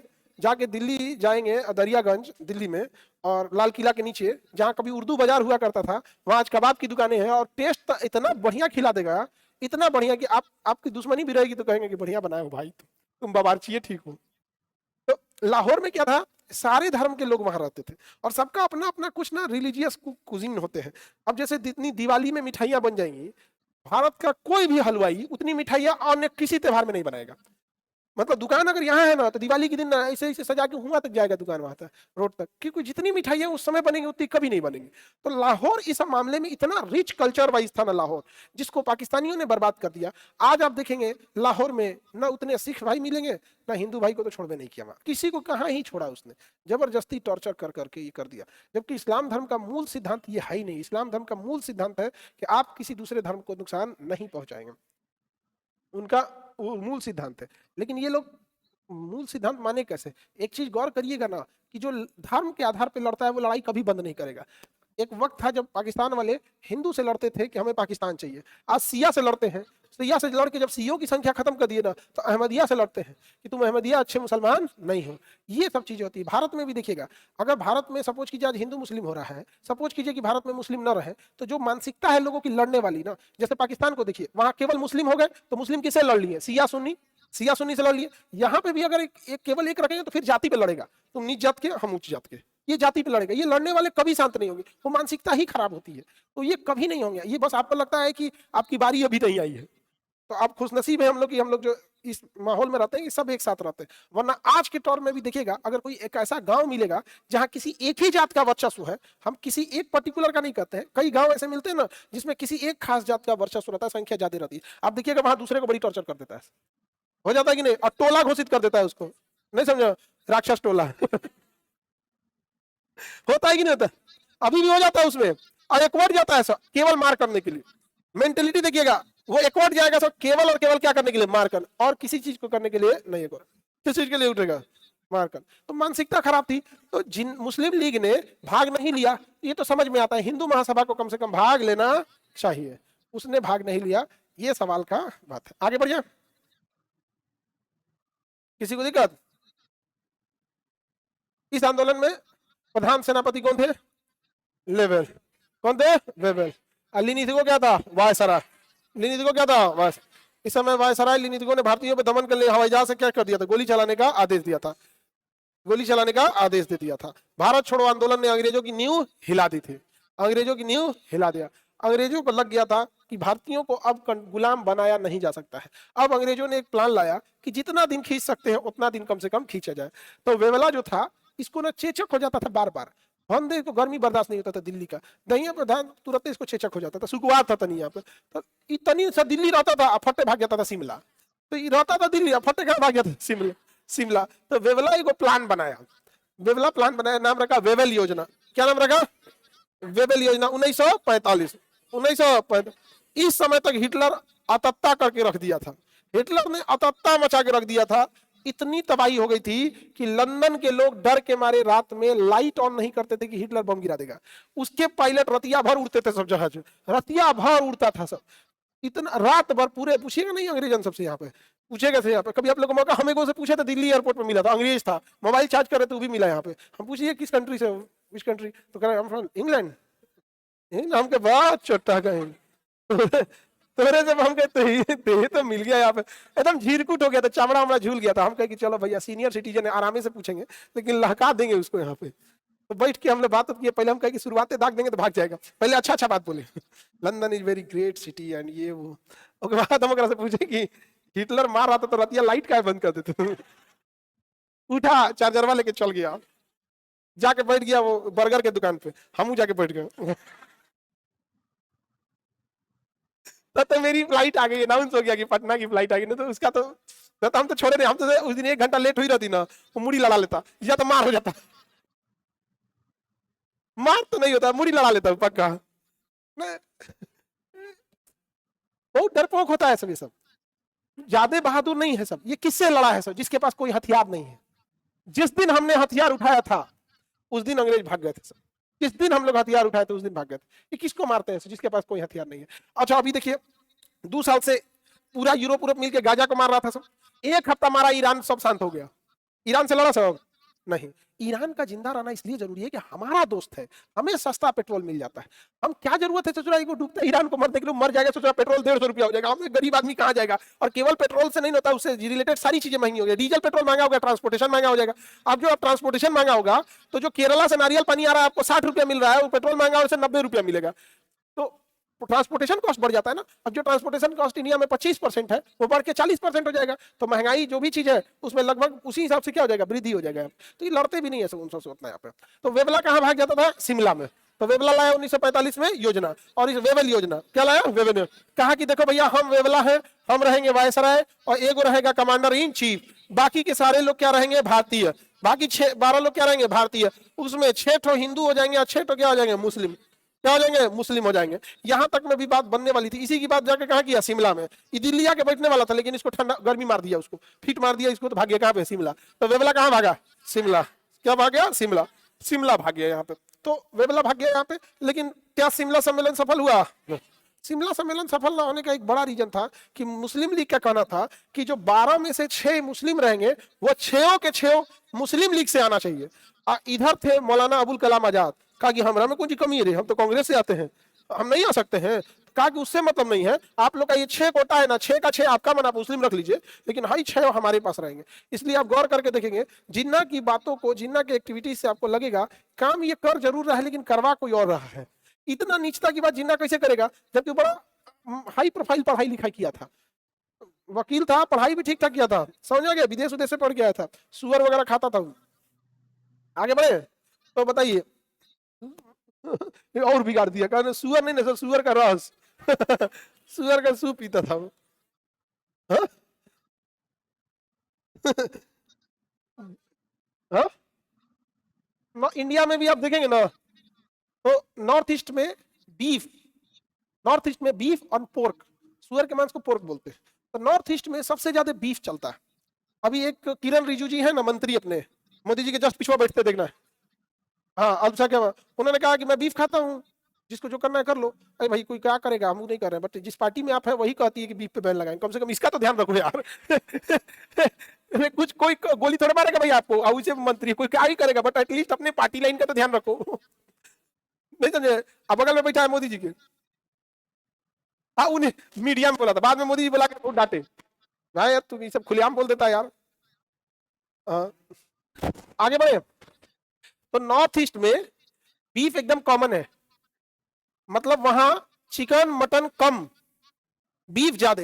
और गोवा में फिश, मछली और बीफ ये कॉमन है। मछली तो समझ में आता है कि समुद्र के किनारे वाला एरिया है, वो तो मछली हो, बट बीफ वहां पे भी कॉमन है, समझा गया कि नहीं गया। तो बीफ में ना काऊ एंड बफेलो दोनों आ जाते हैं, दोनों मीट आ जाते हैं उसमें, काऊ एंड बफेलो दोनों।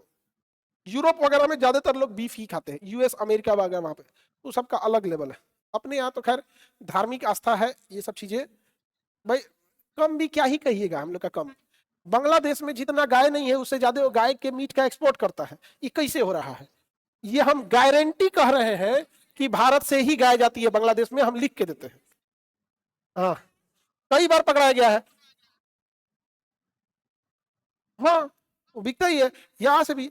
तो अब भारत में देखो दुर्भाग्य क्या है कि जिस तरह से हम बिहारियों का विकास रुका है राजनीति में पीस के, उसी तरह गौ माता भी राजनीति में पीस गई, नहीं पीस गई? दुर्भाग्य ये राजनीति का शिकार, सोच रहा राजनीति का शिकार जो हुआ ना पीस जाता है, गौ माता को नहीं छोड़ा। अच्छा ये अब बोलते हैं कि किरण रिजिजू जी बोलते हैं कि मैं खाऊंगा जो करना है भाई, आपको कोई बहुत बड़ा ओलंपिक थोड़े लाए हैं, ओलंपिक का मेडल है ये। आप बैठते हैं मोदी जी के बगल में, मोदी जी को हमको लगता है देखे नहीं है, मोदी देखते तो कहते रिजिजू भाई। आगे बढ़े तो मुस्लिम लीग की जो मांग थी बेतुकी मांग थी, बेतुकी मांग थी कि नहीं थी? और कांग्रेस ने सोची समझी रणनीति के तहत 6 साल के लिए अध्यक्ष पद किसको दे दिया था? अबुल कलाम आजाद।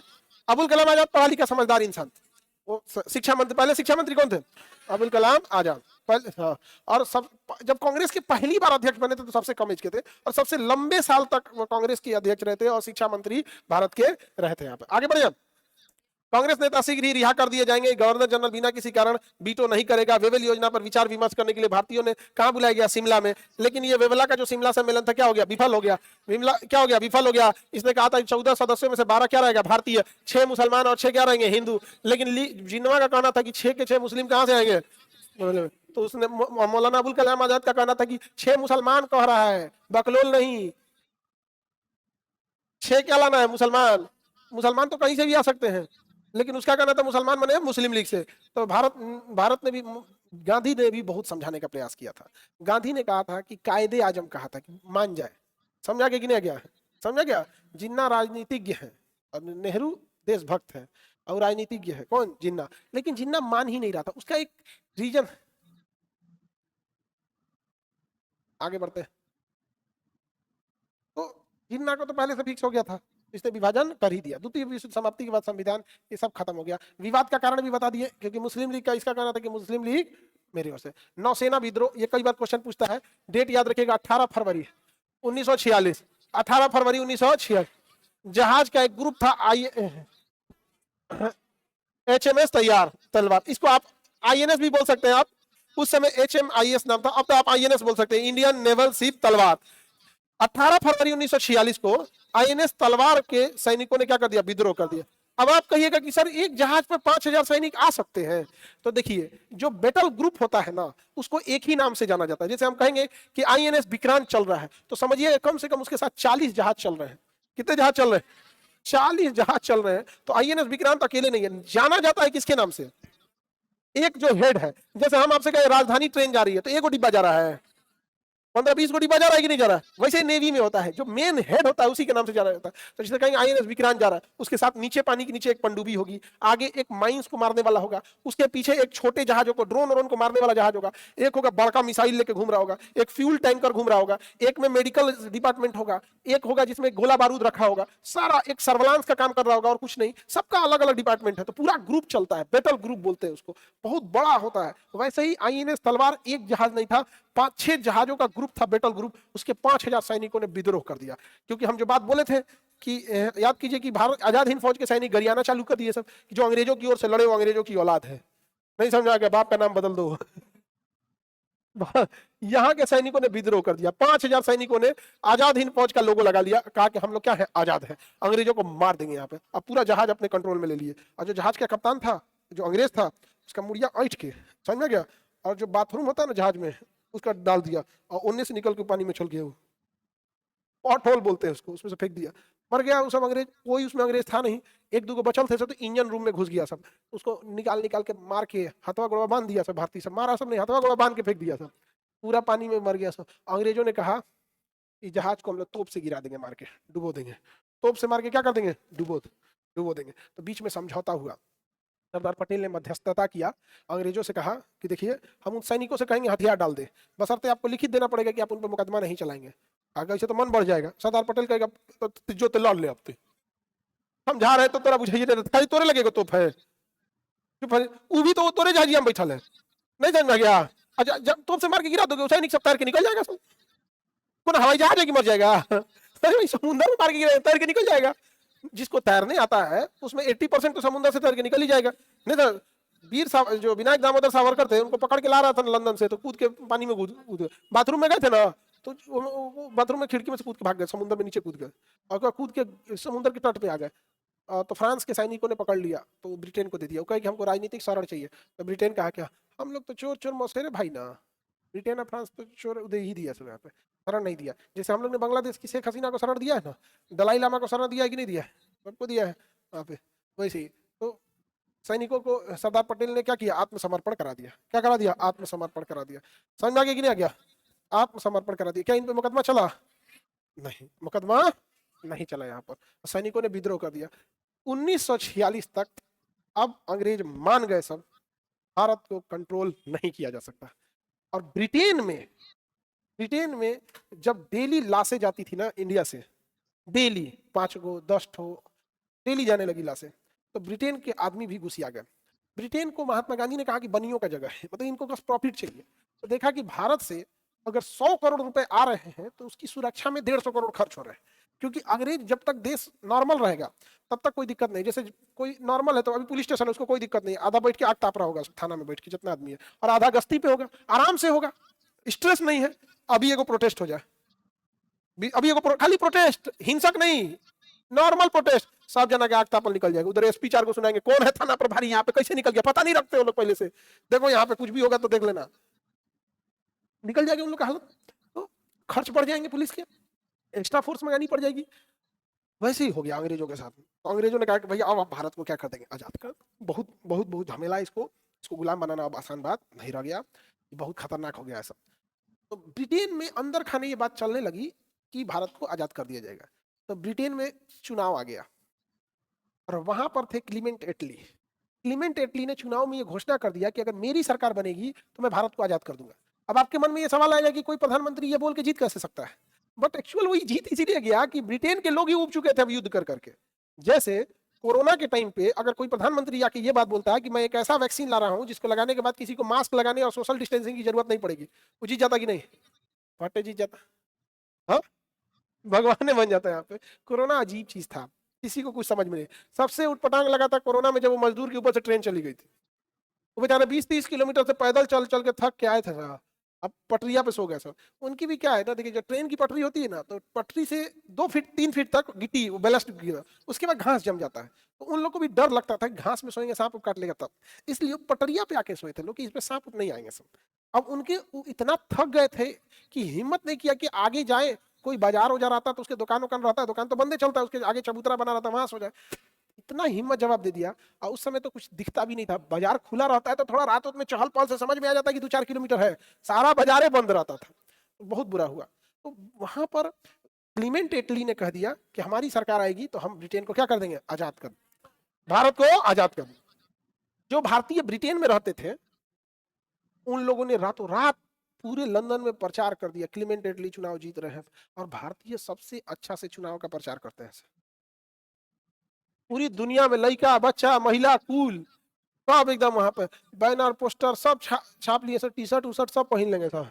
नहीं समझा गया, जिंदाबाद भारतीय को चुनाव प्रचार बहुत अच्छा से आता है। नहीं समझा गया। हाँ, उसको भी बदल देगा से हम। और बिहार में तो अलगे लेवल का, उसको सुनाइएगा ना, उसको बिहार के आदमी को कहिएगा ना कि देखो फैक्ट्री लगना चाहिए, रोजगार लगना चाहिए, ये होना चाहिए, सब सुनेगा। एकदम सही कह रहे हैं भैया, एकदम सही कह रहे हैं। हाँ ये है। अच्छा, इसे आप जाएंगे ना, जगह कही तो ना कही तो।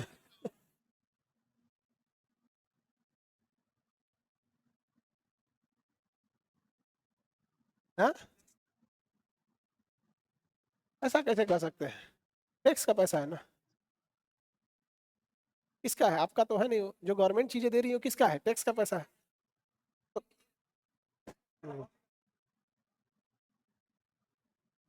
नहीं, दो चीजें आप नहीं कह सकते।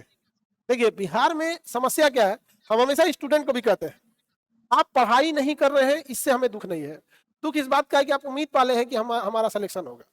वही यहाँ पे है, जब आप मरेंगे पैसा दारू शराब जात, फिर आप खोजने लगते हैं कि डेवलपमेंट नोएडा की तरह ही नहीं होगा यहाँ पे, आप रहिए वैसे शांति से। नहीं समझा गया, एक बार जाके देख के आना नोएडा, कितने लोग गया है नोएडा, 50 साल में भी बिहार वैसा होगा।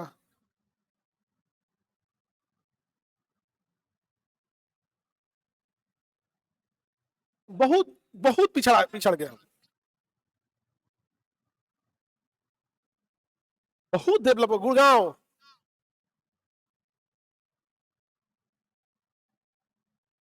दिल्ली तो कंजस्टेड है, दिल्ली बने कौन सी, गुड़गांव, गुड़गांव और नोएडा, इसके आगे दिल्ली झुकी झोपड़ी लगता है। मतलब नोएडा से दिल्ली देखना है ना तो ऐसे दिखेगा, ओ वो जो बस्ती बसी है वो दिल्ली है। हाँ दिल्ली है, वो दिल्ली है। और दिल्ली वाला नोएडा को देखता है, यार ये सब बड़ी बड़ी बिल्डिंगें दिख रही है, ये कहाँ पे है, कहती दिल्ली नहीं है नोएडा है। बहुत डेवलप हो गया।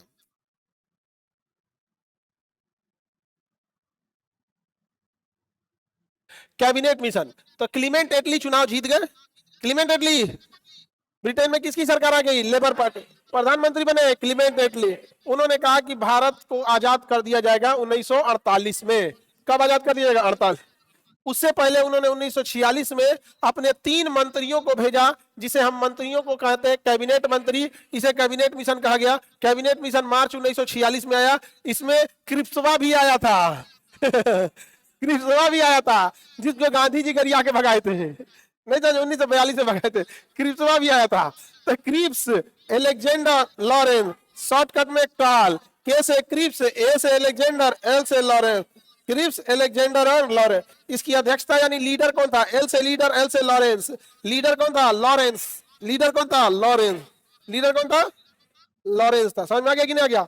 और इन्होंने आके बोला कैबिनेट मिशन कि भारतीय अपने लिए संविधान बनाए, 1948 तक हम देश आजाद करेंगे, तब तक आप लोग अपना संविधान बना लीजिए, और तब तक आप लोग डिसाइड कर लीजिए कौन कौन सा मंत्री रहेगा। तो संविधान बनने से पहले आप लोग अपनी अंतरिम सरकार बना लीजिए। क्या बना लीजिए, अंतरिम सरकार बना लीजिए। किसी को दिक्कत, इसी में एक बवाल चलता है कि अंतरिम सरकार में सरदार पटेल को होना चाहिए। क्या होना चाहिए, सरदार पटेल। सरदार पटेल को उस समय लंग्स कैंसर था। क्या था, लंग्स कैंसर। और ये बात पता थी जवाहरलाल महात्मा गांधी को। इस बात के लिए आज भी आरोप लगाया जाता है कि गांधी सरदार पटेल को बनने नहीं दिए। महात्मा सरदार पटेल को कुछ डॉक्टर्स का कहना है कि टीवी था, और कुछ का कहना है कि कैंसर था। बट प्रॉब्लम क्या है कि लंग्स की जांच के लिए आज भी सीटी स्कैन में पता नहीं चलेगा, सीटी स्कैन में HRCT कराना पड़ता है। कोरोना में आप बड़ा नाम से होंगे HRCT, मतलब नॉर्मल सीटी से नहीं होगा, high resolution CT scan HRCT होता है, वो लेटेस्ट टेक्नोलॉजी है, उस समय ये सब नहीं था। तो एक पार्ट को ये लगता था कि टीवी है, एक को लगता था कैंसर है, लेकिन दोनों में बचना इम्पॉसिबल था उस टाइम के दौरान। टीवी आज भी अगर टाइम रहते इलाज नहीं कराए निपटा देगा, एक टाइम रहते नहीं करेंगे ना तो फिर खत्म कहानी है बाप का, निपटा देगा वहां पे। तो एक ये विचार चलता था कि एक ऐसे व्यक्ति को अंतरिम सरकार सौंपी जाए जो लंबे समय तक देश को संभाल सके। यहाँ पे उस समय नेहरू नो डाउट प्रभावशाली भी ज्यादा थे, क्योंकि खानदानी अमीर और खानदानी वकालत से आते थे। बाप मोतीलाल नेहरू वो भी वकील थे, तो दबदबा तो था ही भाई। और सरदार पटेल कोई बहुत बड़े विरासत से नहीं आते थे, तो कहीं ना कहीं जो होता है वो ओवरऑल सारी चीजों पे होता है। लेकिन गांधी जी पे ये दूसरा आरोप है, देखो भगत सिंह को लगता है जैसे वही फांसी दिए थे, नहीं समझा गया, मतलब पूरी दुनिया नहीं बचा पाई, दुनिया दोषी नहीं है, वो नहीं बचा पाई इसलिए दोषी है, नहीं समझे। और एक ये है कि वो लंबे समय, अच्छा हुआ भी वही, आजादी के 3 साल बाद ही तक ही जिंदा रहे थे ये सरदार पटेल, फिर उनकी क्या हो गई थी, मृत्यु हो गई थी। आगे बढ़े, किसी को दिक्कत नहीं थी? तो उसमें आया था, क्या नाम है, टाइम रॉलेट एक्ट में, रॉलेट एक्ट के समय आया था। कैबिनेट मिशन के अध्यक्ष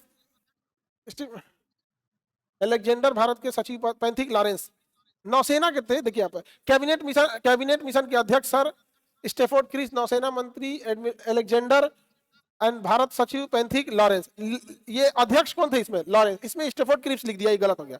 कैबिनेट अध्यक्ष वो नहीं थे, लॉरेंस थे। कौन थे अध्यक्ष, लॉरेंस थे। कैबिनेट मिशन ने घोषणा किया कि इसका उद्देश्य क्या चीज है, 2 चीजें, एक संविधान बनाइए और एक अंतरिम सरकार बनाइए। अंतरिम सरकार का अर्थ क्या था, टेम्पोररी गवर्नमेंट। टेम्पोररी गवर्नमेंट है, जब तक आपका कंप्लीट संविधान नहीं बन जाता है तब तक यही गवर्नमेंट चालू करेगी। दूसरा एक और चीज कि टेम्पोररी गवर्नमेंट मेन गवर्नमेंट नहीं होती है, तो उसमें नेहरू रहे या पटेल साहब रहे या सुभाष चंद्र बोस रहे, बहुत बड़ा इंपैक्ट नहीं पड़ा था, क्योंकि वो कैसी गवर्नमेंट थी, टेम्पोररी गवर्नमेंट। कौन थी, टेम्पोररी गवर्नमेंट। और सरदार पटेल को, अच्छा कांग्रेस वाले भी खूब बेवकूफी किया सब, इतना बड़ा हीरा उनके पास था सरदार पटेल, छोड़ दिया सो ऐसे ही। बीजेपी बहुत समझदार पार्टी है, कहा कि कोई नहीं पूछ रहा, हम ही कब्जा लेते हैं। अभी ऐसा प्रोटेस्ट बता था जैसे इनका पार्टी का महासचिव है वो, लेकिन ये तो उनकी गलती थी ना। तो कांग्रेस वाले ने इतना बड़ा हीरा छोड़ दिया था, किसको, सरदार पटेल। भाई वो इंसान भले बीमारी से मर गए, लेकिन आदमी में तो कोई कमी नहीं थी भाई, 24 कैरेट वाला इंसान। सरदार पटेल में कोई कमी तो नहीं ना कर सकता है, बीमारी थी, आकस्मिक मृत्यु हो गई यहाँ पे। तो कांग्रेस वालों के पास इतना बड़ा हीरा तो छोड़ दिया, मतलब कम से कम 2 यूनिवर्सिटी डालता है। तो ध्यान से उतर गया कि खाली नेहरू और इंदिरा में रह गया लोग, परिवार में रह गया लोग, तो क्या हो गया। हाँ आगे बढ़े। हाँ ये लॉरेंस थे, यही क्या थे, अध्यक्ष थे। अच्छा दोनों याद रहेगा। कैबिनेट मिशन का 2 उद्देश्य, संविधान सभा और अंतरिम सरकार। संविधान सभा और अंतरिम सरकार। अभी भी पाकिस्तान का विभाजन नहीं हुआ है, पाकिस्तान का विभाजन नहीं हुआ। अंग्रेजों को इस बात का डर था कि अगर पाकिस्तान का विभाजन कर देंगे तो वह रूस के फेवर में चला जाएगा। किसके फेवर में चला जाएगा, रूस के फेवर में चला जाएगा। इसलिए इन लोगों ने पाकिस्तान का उतना वैल्यू नहीं दिया। क्यों, इनको डर था कि ये किसके फेवर में चला जाएगा। लेकिन धीरे धीरे जिन्ना का लक्षण देख कर लग गया कि नहीं, रूस के फेवर में नहीं जाएगा, इसलिए इसे क्या कर दिया गया, आजाद कर दिया सब। आगे बढ़े। माउंट बेटन योजना, 34वां और अंतिम वायसराय बन के कौन आया, बेटन आया। और माउंट बेटन आया, भारत के विभाजन की योजना लेकर माउंट बेटन कहां चला गया, लंदन चला गया। और लंदन में उसने भारत के विभाजन का प्रस्ताव लेके चला गया। 4 जुलाई को स्वतंत्रता विधेयक लंदन में प्रस्तुत हुआ, 18 जुलाई को क्या हो गया, पास हो गया। तो भारत क्या स्वतंत्रता विधेयक का प्रस्तुत कब हुआ, अब पास हुआ, विधेयक प्रस्तुत हुआ, अब पास हुआ 18 जुलाई 1947 को। अब पाकिस्तान पैदा हुआ, अब भारत आजाद हुआ। देखिए पाकिस्तान का क्या होता है, निर्माण, अब भारत क्या होता है, स्वतंत्र। तो पैदा हुआ या निर्माण, और यहाँ पे निर्माण हुआ, अंतर है कि नहीं, किसी को दिक्कत। और 18 जुलाई को इन्होंने आजादी का घोषणा कर दिया था। उसके बाद से इतना टाइम क्यों लगा, क्योंकि सीरियल रेडक्लिफ को महज देखिए कितना दिन टाइम मिल रहा है, 1 महीना नहीं मिल रहा है। जुलाई 18 जुलाई, आप इसे 15 जुलाई मानिए, तो 15 30 मतलब 1 महीना। 1 महीना में तुम अपना भाई भाई का बंटवारा नहीं हो पाता है। 5 बीघा जमीन है ना, तो 1 महीना में बंटवारा नहीं हो पाता है। ई ससुरा 1 महीना। अच्छा, जब विधेयक पास हुआ ना तब आया था ये रेड क्लिफ हुआ, तब वहां से आया था। उस समय विमान उमान बन चुके थे सब। आया यहाँ अगस्त में बैठा, 1 हफ्ता में विभाजन कर दिया। डेली बैठता था और 100-150 किलोमीटर का विभाजन करता था। बड़ा बड़ा नक्शा लेता था, पुलिस स्टेशन लेता था, ये पुलिस स्टेशन, ये पुलिस स्टेशन, सारा पुलिस मुख्यालय ले लेके देखता था किधर जनसंख्या ज्यादा है, ऐसे विभाजन कर रहा था।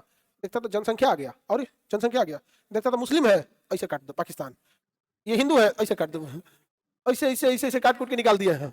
हाँ देखिए, भारत पाकिस्तान के ऐसे चिचिन पार नहीं सोच रहा था, तो ऐसे जाता था, देखता था विभाजन। उसने कोशिश किया कि कम से कम आबादी के पास से लेके जाया जाए, क्योंकि जितने आबादी के बीच से ले जाएंगे भी दिक्कत होगा। उसके बीच से अगर कोई आबादी आ गया तो देखता था मुस्लिम है तो इधर मोड़ दो पाकिस्तान, अच्छा ये हिंदू पॉपुलेशन इधर मोड़ दो हिंदुस्तान, ये चिचिन पार दिया।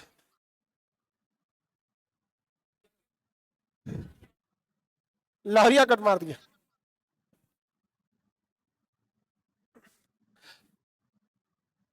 आगे बढ़े।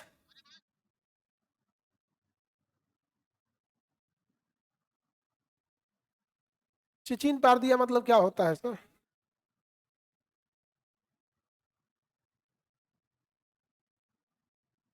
लाइन सलाख दिया इसे। सलाख देना नहीं समझते? सलाख देना है, सलाख मतलब नहीं समझते, सीधा लाइन। नहीं तो कोई जेल में चल जाता, कहता सलाखों के पीछे चलेगा खड़ा लाइन, काला लाइन के पीछे चल गया, सलाखों के पीछे चला गया। उर्दू है सलाख देना मतलब सीधा लाइन की, और चिचिन पार देना हम लोग का गांव का भाषा है।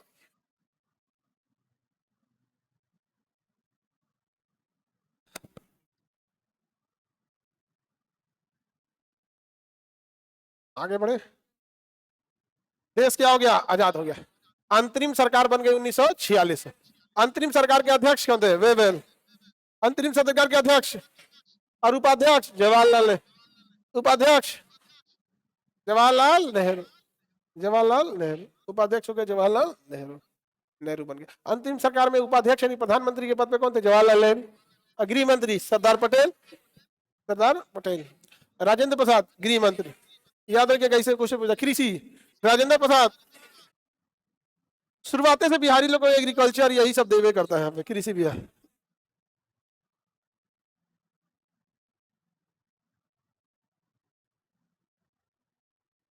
बलदेव सिंह रक्षा में। अब थोड़ा सा ध्यान से समझिएगा, ये लियाकत अली जो था ना, ये भारत का वित्त मंत्री था। जिन्होंने इसको ऑफर दिया कि भारत छोड़ दो, हम विभाजन करा रहे हैं, तुम इधर आ जाओ, तो कहा कि क्या बनाइएगा? तो कहा कि पीएम बना देते हैं। ये पीएम बना के चल दिया इसको। ये जाके चल गया लियाकत अलिया, वहां जाके पीएम बन गया पाकिस्तान का। हाँ चल गया। संविधान सभा का विभाजन हो गया, क्योंकि संविधान सभा 46 में बन गई थी, देश का विभाजन हुआ ही नहीं था। तो हर क्षेत्र से आए थे लोग संविधान बनाने वाले, कुछ लाहौर से आए थे, कुछ ढाका से आए थे, कुछ कराची से आए थे, अलग अलग जगह से। लियाकत अली भी आए थे, चल गया कहाँ पे? पाकिस्तान। समझ गया। और पाकिस्तान में वित्त मंत्री का पोस्ट खाली था, तो जिन्ना ने, मोहम्मद अली जिन्ना ने, तो मोहम्मद प्रेम जी को ऑफर किया कि आप आके पाकिस्तान का वित्त मंत्रालय संभालिए। तो मोहम्मद प्रेम जी ने कहा कि मैं भारत से जन्म लिया हूं, मैं भारत में ही रहना चाहता हूं। अच्छा, उस समय तक लोग जिन्ना से उस समय तक भारत के लोगों को ये नहीं बुझाता था ना कि इतनी नफरत हो जाएगी इंडिया पाकिस्तान, क्योंकि उस समय लोगों को लगता था विभाजन से क्या ही हो जाएगा। लगता था गांव में तो हो करता खेत होता बंटवारा, वो लगता है ऐसे ही हो जाएगा, तो मना कर दिए। आज उनके बेटा है अजीम प्रेम जी, जिनकी कंपनी है विप्रो। विप्रो कंपनी। विप्रो के पास अभी जितना पैसा है ना, पाकिस्तान के पास पूरे देश में उतना नहीं है। अजीम प्रेम जी के पास, अकेले विप्रो के पास जितना पैसा है ना, उतना पूरे पाकिस्तान में नहीं है। और आज अजीम प्रेम जी चाहते पूरे पाकिस्तान को लेकर आ जाओ आप। बहुत अच्छे इंसान है अजीम प्रेम जी। आज भी हमने तो बहुत सारी बच्चियां उनके फाउंडेशन से जुड़ी भी है, हमने भी बहुत को भेजा हर महीने। मतलब उनका जो हम डोनेशन बता रहे हैं वो कितना देते हैं? प्रतिदिन 22 करोड़ रुपया दान देते हैं। प्रतिदिन 22 करोड़ रुपया दान देते हैं। आज का दिन खत्म हुआ, आज 22 करोड़ दे दिए होंगे। किसको देते हैं? तो ये एक फंड को डोनेट करते हैं। वो क्या करती है, गांव गांव जाते हैं पूरे हिंदुस्तान में, उनका हर राज्य में बना हुआ है ऑफिस।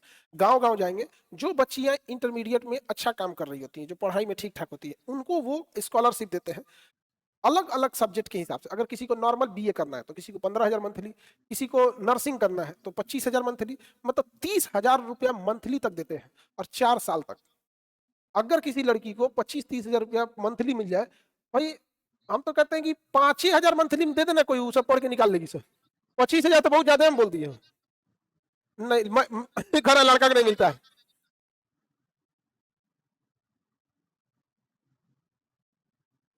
नहीं, महिलाओं के एजुकेशन के लिए करता है।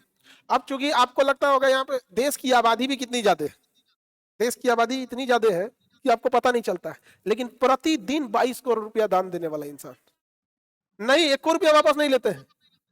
जो पैसा दे दिए नेता थोड़े है जी नहीं नहीं, वापस वापस 1 रुपया नहीं लेते। हमने बहुत सारा मतलब गांव के जो नॉर्मल बीए वगैरह किए लोग, उनका कहना है, हमने उनके टीम से बात किया था, उनका कहना है कि सर हम इसे बहुत ज्यादा पब्लिकली नहीं करते हैं, इससे होगा क्या कि लोग पढ़ाई के बजाय उस पैसे के लिए आने लगे, इसलिए उनकी टीम सर्च करती है, गवर्नमेंट स्कूल स्कूल जाती है और गवर्नमेंट स्कूल से उठाते हैं। स्कूल के प्रिंसिपल से बात करेंगे लोग, टीचर से बात करेंगे लोग, क्लास बात करेंगे कौन पढ़ने में ठीक है क्या है, फिर उन सबसे एक फॉर्म भरवाएंगे, उसका एक टेस्ट लेंगे, उसमें क्या आता है, उन्हें 22 करोड़ रुपए के हिसाब से एक बड़ा फंड हो जाता है और वही डोनेट करते हैं। समझा गया? हाँ? नहीं अब पूरा। हाँ, क्या होगा? पर वो लोग कमाते कितना होंगे बिना कमाए? सर बेटी पढ़ाओ बेटी बचाओ, लड़कों का क्या होगा?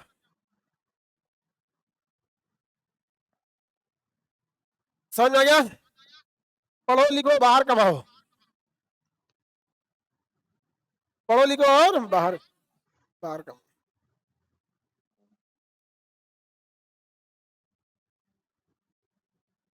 आगे बढ़े। लेकिन जिन्ना को देखिए, आदमी कितना टीप के उठाया था।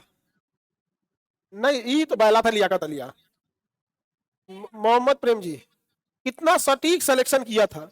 अगर मोहम्मद प्रेम जी चले जाते तो इंटेलेक्चुअल इंसान तो इंटेलेक्चुअल ही रहता है, कितना बड़ा उद्योगपति रहता उनके पास, लेकिन अभी भी नहीं। आज कर्नाटक के मुख्यमंत्री अजीम प्रेम जी को लेटर लिखे कि बेंगलोर में जाम लग जाता है, आपकी कंपनी बहुत बड़ी है, उसमें से एगो सड़क निकाल ले। अजीम प्रेम जी ने कहा कि इससे कोई अस्थाई सोल्यूशन नहीं निकलेगा, यह भी एक टेम्पोररी ही होगा, 2-4 साल बाद यह भी होगा। बेटर होगा कि एक टीम बुलाकर इस पर एक गहन विचार करके एक नए फ्लाईओवर और नए रूट का डिसाइड, क्योंकि बेंगलोर में ना बहुत जाम, बेंगलोर जाम लगने से बदनाम है, मुंबई से भी ज्यादा है। मुंबई का आदमी बहुत टाइम का पंक्चुअल होता है, वो बोलेगा 8:15 तो 8:15 पहुंच जाएगा मुंबई का आदमी, और दिल्ली का आदमी 8:15 बोलेगा ना तो 10 बजे फोन करेगा, हाँ आना था क्या?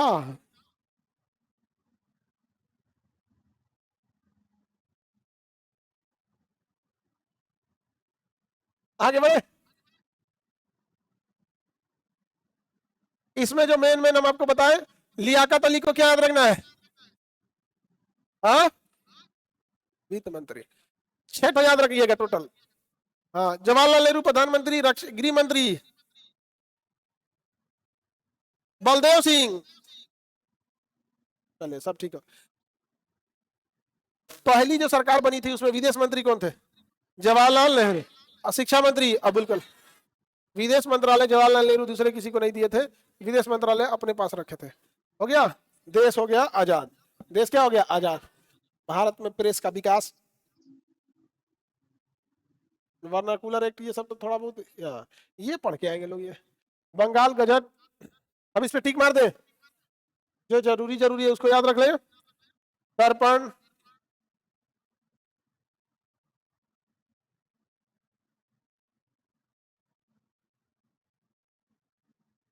ये तो एकदम जरूर है। Bengal gazette, India gazette, Henry William Derozio ने उसने किया था। संवाद कौमुदी मीरातुल अखबार,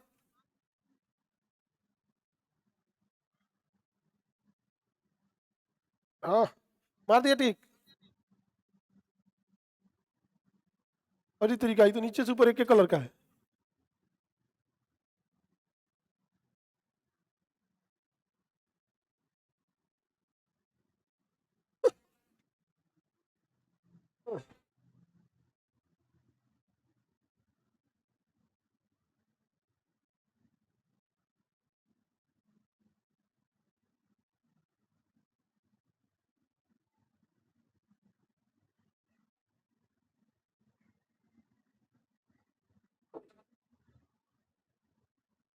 भाषा मत याद रखिएगा, बस किसने लिखा था याद रखिए, ठीक है।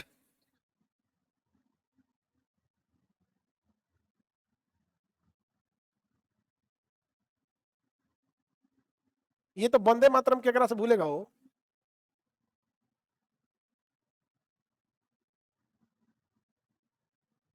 मेन वही याद रखिएगा जहाँ पे मेन मेन मत।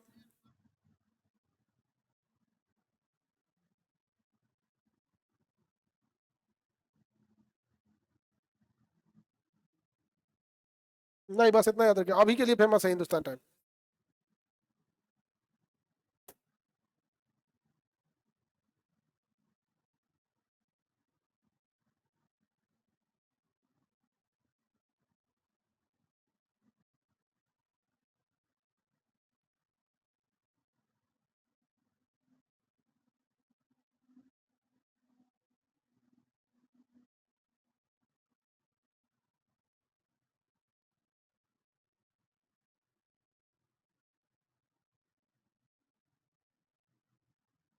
इसको याद कराएंगे पहले हम। इतना पहले आप कल याद करके आएंगे, कल याद कराएंगे उसको, ठीक है। और दो चीज और याद करके आना है, गवर्नर जनरल। देखिए, कल आप लोग याद करके आएंगे गवर्नर जनरल। गवर्नर जनरल में आप लोग को याद करके आना, हम बता देते हैं कहाँ तक, उसके आगे हम आपको बताएंगे।